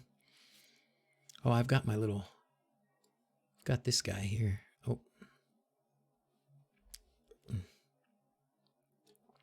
What do you guys use for system monitors on Windows? I want a system monitor that tells me like the temperature of the unit of the CPU and how much RAM am I using and how much CPU percentage am I using and all that stuff. What do you guys use? I'm using something called Rain something. It's okay. Spend a lot of time on the error messages. What's your situation, Odo? You said you were like in a dorm or something. Is this like a project? Is this a school project for you, or you working on your software engineering degree or something? Tell us your story, man. Thought ESP-YAML is a complicated thing, but after integrating in Home Assistant and tried it, I think it's the easiest and best firmware ever for ESP. Whoa. I definitely like it. I'm, you know me, I'm deep into Tasmota, but I'm going to use this and try and, in fact, it's funny that you say that, Odo, about the multi-sensor, because that's exactly what I was thinking. I've actually got, my camera's not working on my bench right now, but I have in my hot little hands right here, the bruh multi-sensor running Tasmota. So solderless, Node MCU, cheap, and has all the stuff that Ben had on his, but it's running Tasmota.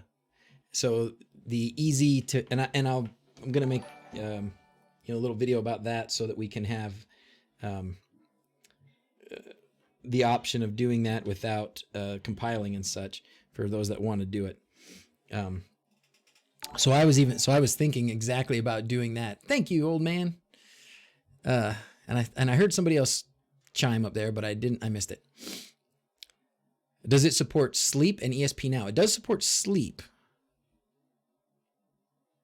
Control Alt Delete and go to monitoring windows. Yeah, I want something cool, Yusuf. Do you have something cool? Control Alt. Do you have like I want a cool like I've got this right now. You can see this little guy. That's what I've got right now. And it's okay, but it's not very customizable. I mean, I guess it is customizable, but it's not, to me, it's not easily customizable. It's not pretty out of the box. First semester physics. Currently, I love physics. It's just a fun project to try to work on every now and then. You've been working pretty good on it, man. You have all the bro working on ESPHome. That's amazing, though. That is so exciting. That is super exciting. Wow. Okay, man. This is the way of the new world. ESPHomeYAML. What would you prefer we call it, Odo? Is it ESPHome? ESPHomeYAML? ESPHome Lib? Linux? I can't do Linux. I gotta do a little bit of Windows. I do gotta do a little bit of Windows. Like I said, I don't see why I have to do Windows, but I do. Stepper. I'm just watching what's going by on the screen over here. So what do you have, Odo, in the ESP32 for steppers? Do you have some stuff cooking there to be able to run steppers from or either way, motors from either board? If you go back here, we can go back and look at some of these other components that you've got.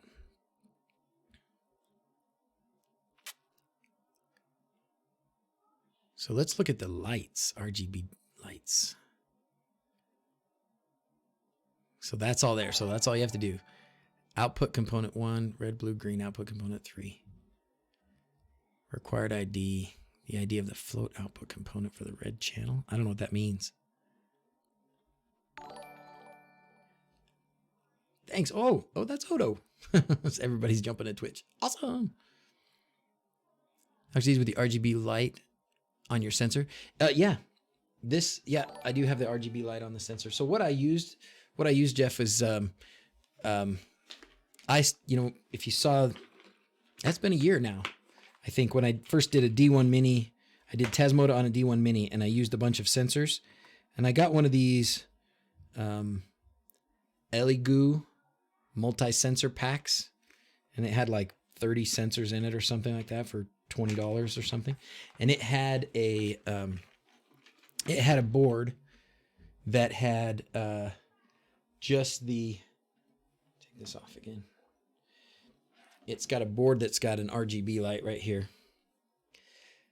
So the way this one works, this is like, it's not a, when I say RGB, it is RGB. There's 3 LEDs in there, but it's not like a WS2812 LED. It's a just RGB. You just turn on each one. So when I have it in Tasmota, it's button, it's button 2, button 3, button 4. Button 1 is the motion sensing, and the motion sensing too. Talk about that for a minute. We're gonna jump the gun here and squirrel. But the motion sensing, if you watched Ben's old video, everybody probably has. It's got like 500,000 views on it. He talked about his struggles with motion detection, and I've had struggles with motion detection as well. I tried these, which are a little bit different, a little bit longer. Oh, that says terminated process now. Okay, so I think it said it was done down there. Okay, great. And then I got really excited and I tried these. This is actually an RF, a radio frequency motion sensor. And you guys have seen this before. We talked about them a while back. It's the RCWL 0516. And it's really good. It's really good. The trouble though, I was when I had this thing hooked up all by itself with nothing but power and an LED just to see if it was working, it worked beautifully. Like it worked so well, like if I took a deep breath, it would trigger. I moved my hand or just moved my head a little bit, it would trigger. And I guess it goes through, go through things, like you can put it under a desk. I don't know how much it'll go through. There are some things that will block it, but it'll go through more stuff, more physical barriers than the other motion sensors will. But when I hooked it up with the ESP, like I had it, on a GPIO pin and the ESP8266 right next to it, I had troubles. It was giving me some funky behavior. I don't know if that was the same kind of interference that Ben was talking about, or if, there was just something else I did wrong, but I tried it for a while and could not get it to work, reliably. So I think if I'm going to use this, which I want to do, these are really cool. These are really good motion sensors. If I want to use them, I think we might have to really separate them from the ESP8266 and see if that fixes that problem or not. All right, LED works fine. Somebody integrates a Home Assistant. Catching up here. Tony Lamont, ESP Now. Oh, Tony was asking. Is Tony here? Hey, Tony. All right. There's no way I can catch up with all that chat. We used ESP32 because PWM on the 2811s isn't fantastic. Yeah, the 8266, you're right, it's not. Doesn't RCWL kill your Wi-Fi? Oh, I don't know. Does it? I hope not. Ooh, I didn't know that. I just barely got them working. I've had them for a long time.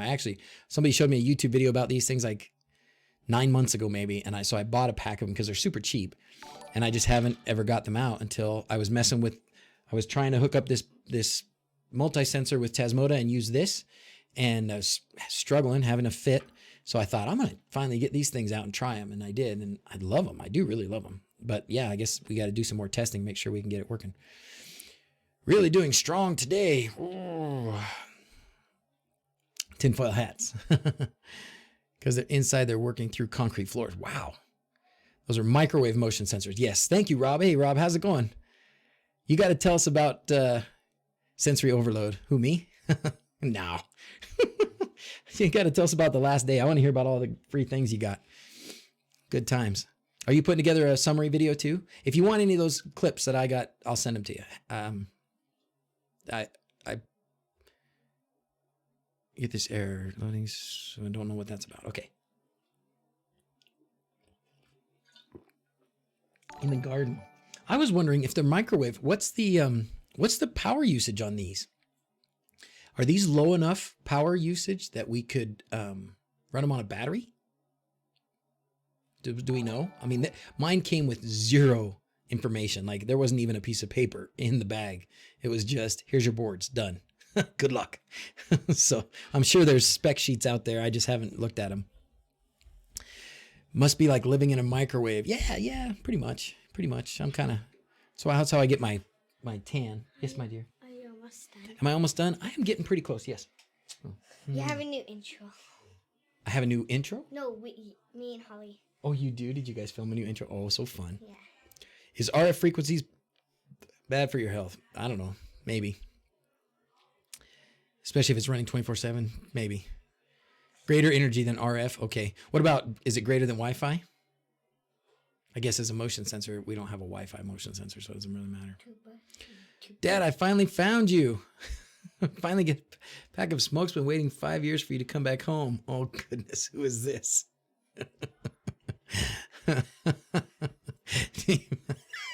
Okay, I'm catching on now. I left 5 years ago to go get some smokes, and here I am. That's me. Okay. All right. All right, let's finish up this ESP-HomeYAML. So now what I want to do is I want to go back to Home Assistant, and I want to look at I want to look for that binary sensor. So let's go, the easy way to do it for me is going to just be to go here, look at the developer tools, and we'll just search for it. ESP. Uh-oh. No está. Maybe I need to restart. Do I need to restart Home Assistant? Let's restart it. I like restarting because that gives me time to chat. I like chat. That's my favorite part of live streaming is chatting with the chat. Delay is coming out of deep sleep to connect to Wi-Fi. Yeah, Wi-Fi is 2.4, which is RF. Microwave is a greater frequency. I mean, Made you laugh. Your job is done. Just about everything is bad for your health one way or another. Ain't that the truth? Ain't that the truth? Except Diet Dr. Pepper. I'm pretty sure that's good for you. No matter what. Chat. RF's not bad. Completely non-ionizing. Is that right? I don't know. Are you joking around? I don't know what non-ionizing means. I mean, I do, but I don't know how it pertains.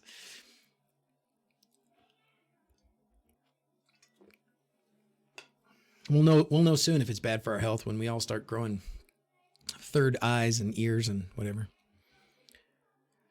All right, we'll just wait for that to come back up. How long have I been going? Have I been going for 2 hours already? Oh man, too much fun. But we'll get this going and then we'll sign off here in the next. I say we'll sign off soon, and that's going to be. Oh, do you guys want to do stickers? Let's start the sticker giveaway now, so that in 15 minutes we're ready to sign off. How's that sound? It's 2 hours and 15 minutes is a long time. I got to get back. I have to work again tonight, so I got to get some sleep and get back to work. Go back into the hospital tonight. Giveaways.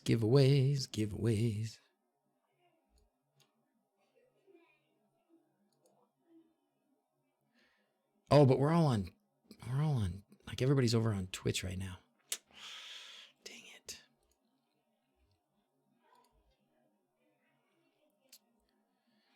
Well, I have not solved the giveaway thing yet, and I haven't figured out the way to get the Twitch folks eligible.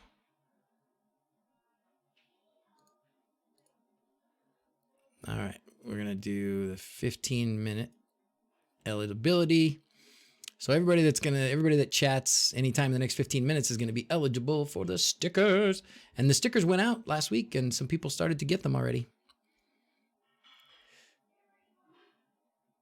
Cut them off. The extra ears we grow, we can just cut those off.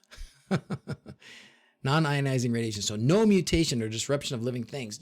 Yes, perfect. See, Rob's a high school science teacher. He knows about those things. I'm just a doctor.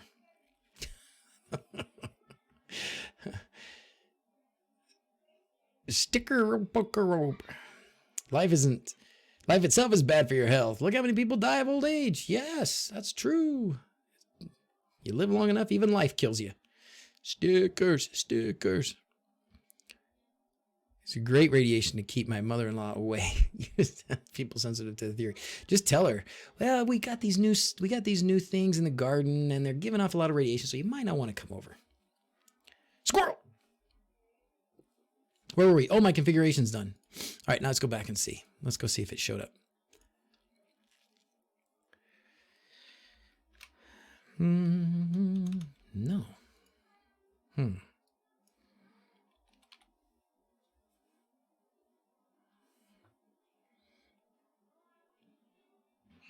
What am I missing here? What am I missing, Odo? How am I getting the one I did last night showed up. It did take a bit. Maybe, I don't know, is there just a delay? Things have to cycle or something? What's the plan, man? Stickers. Woo! Longest stream ever. Whoa, Squalazo. Info for a single life, but we want more. Grinning face. Did you hear that? Did you guys get to hear it? Thank you, Squalazo. Appreciate that, my friend. It is so many things. If I could live to 120 and not have my body completely fall apart, I absolutely would. Next live stream is about microwave sensors. Awesome. Let's do it. I'll learn some more. PT100 sensor. I don't know anything about that. Filter entity, MQTT discovery, but it's not MQTT. Did we lose Odo? I think I just had to look for it a couple times and it showed up. I didn't have to add it. Oh, wait. I remember.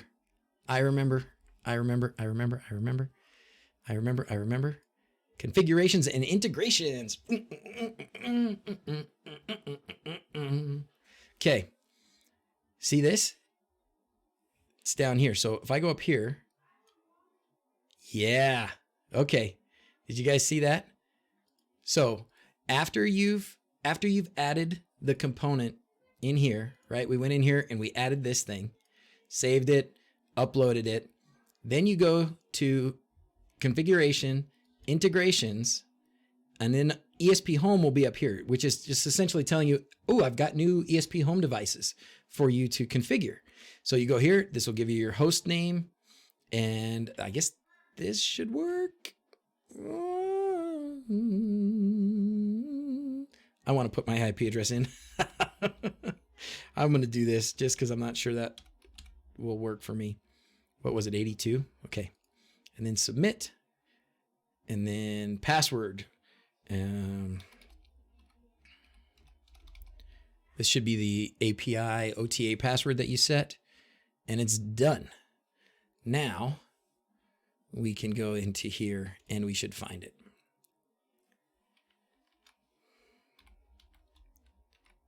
Son of a gun.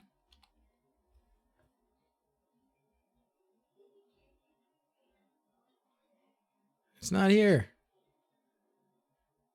Maybe I need to give it a minute again. But that's what the part I was missing. Stickers, squirrels with stickers. I should probably I'll start printing squirrel stickers too. Won't that be fun? That'll be awesome. That might have to be a little bit of a new mascot. Sorry, I had to answer call. No problem, Odo.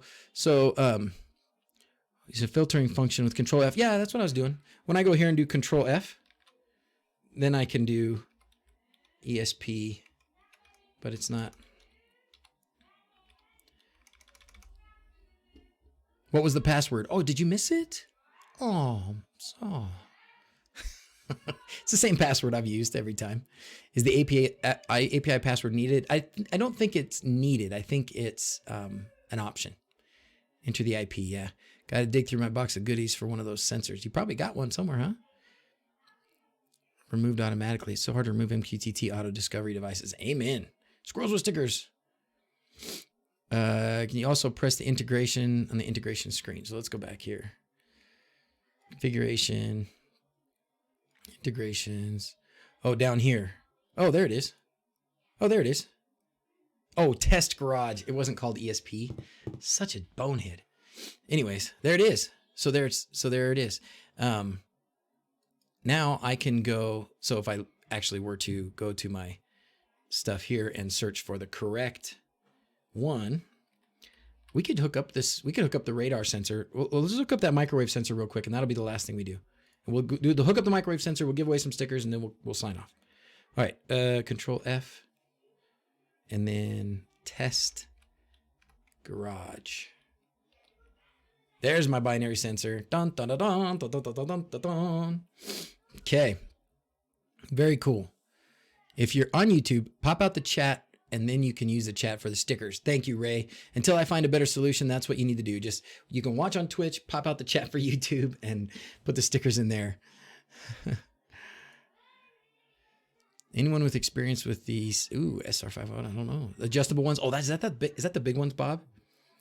I've not had good luck with those, the adjustable ones. I've not had good luck with those. I think the sensor would be nice to make stair lighting. You could put a sensor under the stairs and not have them visible. You know what I think is really great about these is you could put these, if they can work in close proximity to the Wi-Fi, which may be the big issue. But if we can solve that issue, and you could put these behind like the faceplate on the, you know, I like doing those T1s, the T1 light switches from Sonoff with the blank faceplate over the front, and have this thing just up against that and be able to detect motion in the room without seeing this thing at all. Oh, that's glorious, right? That's glorious. Okay, let's hook this up real quick. Let's hook this up. I got a few jumpers wires around here because I always got a good few jumper wires. So we're gonna hook this guy up. Oh, except I need different jumper wires. Oh.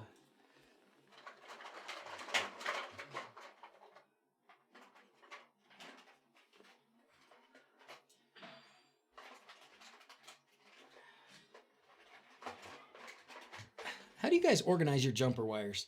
I have had such a beast of a time trying to find a good system. I've had such a hard time trying to find a good system to keep my jumper wires organized. They just always get all tangled and garbled and drive me crazy.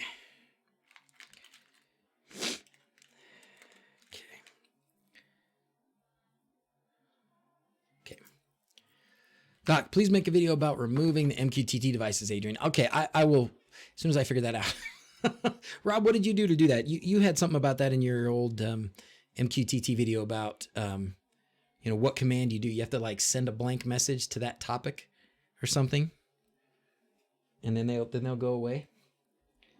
Okay, what pin did I put that on? I put it on D2, didn't I? So we're gonna put this on D2. Right there. And then we're going to put this on, I think these run on 5 volts. So we're going to put this on 5 volts. We're going to put this in ground. All right. And then get our little sensor here. This radar sensor. Let's open this up so we can see if it changes. Tricky part. Oh, yeah, now it's closed. Okay, good. All right.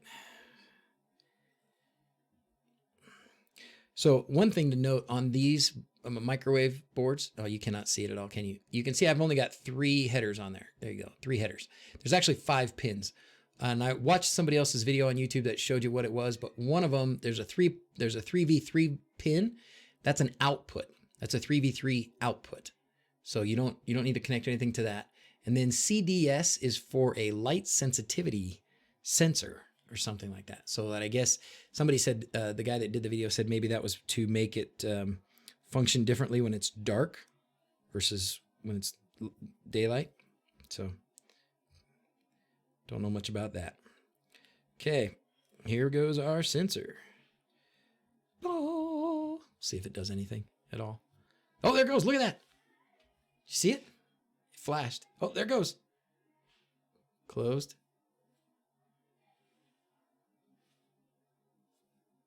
Yeah, see, this is the trick. I'm not getting, it's this far away is all. Oh, and there, now it's open because I moved it.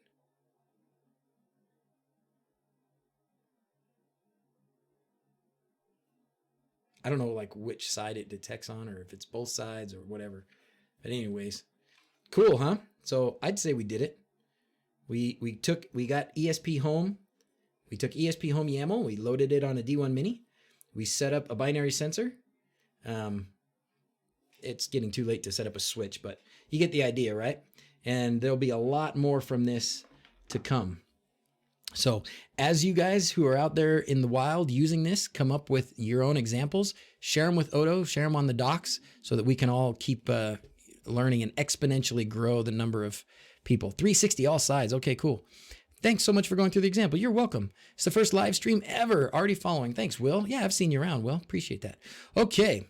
It has holes to solder another sensor on the board. Yes, it does, Federico. It sure does. That's for that light sensor. It's up in the corner. You are right about that. ESPHome looks awesome. I do think it's awesome. Issues with Tasmota 6.4. Yeah. I like Tasmota for a lot of things too. And I'm not going to give it up completely. And I probably, in most cases, I won't go back and, undo my old Tasmota stuff. But, okay, I think we're ready for stickers. Ready? 96 eligible. Sweet. Let's roll it. You guys ready? Last chance. Get in now. I'm about to roll it. Roll it, roll it, roll it. I can put it over here. BH Gaming World. Ooh, that sounds fun. Jackson, my oldest boy, was telling me about the date he went on last night. He said it was a birthday party, but boys and girls go together to a birthday party and they're 16. It's a date. But they went to a game store that had a bunch of board games that they could like kind of check out and play. And they did a big scavenger hunt and everything. It was fun. But anyways, your name reminded me of that thing. All right. Are we ready? Here we go. Rolling, rolling, rolling. Number one. If Rob wins. Oh, Rob, I didn't give you your stickers. We got so carried away at CS. I forgot to bring you your stickers. Jeez. Okay. If Rob wins, though, I don't know what I'm going to do. Ready, set. Jan Van Russel. Jan Van Russel, you are the winner. So send me a message in Discord. And I will, and give me your address, and I will get you your stickers. Yay! Congratulations, Jan Van Russel. Let's do one more. Everybody in? Anybody else? 101. Drum roll. I need a drum roll. I need a drum roll. Getting ready for stickers, green screen effect as well. Hey, baby, you're just in time. We're just going to give away one more sticker, and then we're going to sign off. Okay? Are you guys ready? I know, Mom's Mrs. Z says it's time for bed. That's what they came in to tell me. It's time for Daddy to go to bed so he can go to work.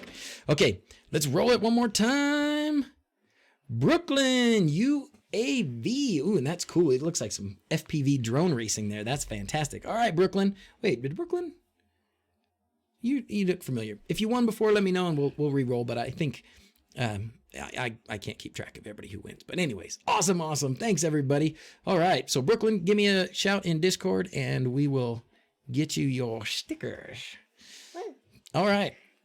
Well, everybody, that was a good stream. I had a good time. That was fun. And I'm not even tired. I'm going to probably totally drop dead in about 20 minutes in bed. But what a great time. Thanks for being here, everybody. Thanks for your support. Thanks for all your encouragement. Sure have had a great time. Had a wonderful time at CES. Do the sign off, Dad. Come on, do the sign off. Okay. The sign off. All right, Holly, get in here. Is this us two? Frank is going to be streaming pretty soon tonight, so get ready for that. Okay? Now, you ready, girls? Mm-hmm. Okay, do it. As always, thanks for watching. Until next time, adios. Have a good day, everybody. Thanks for being here. Appreciate you. Take care. Can we show you something? Yes, you may.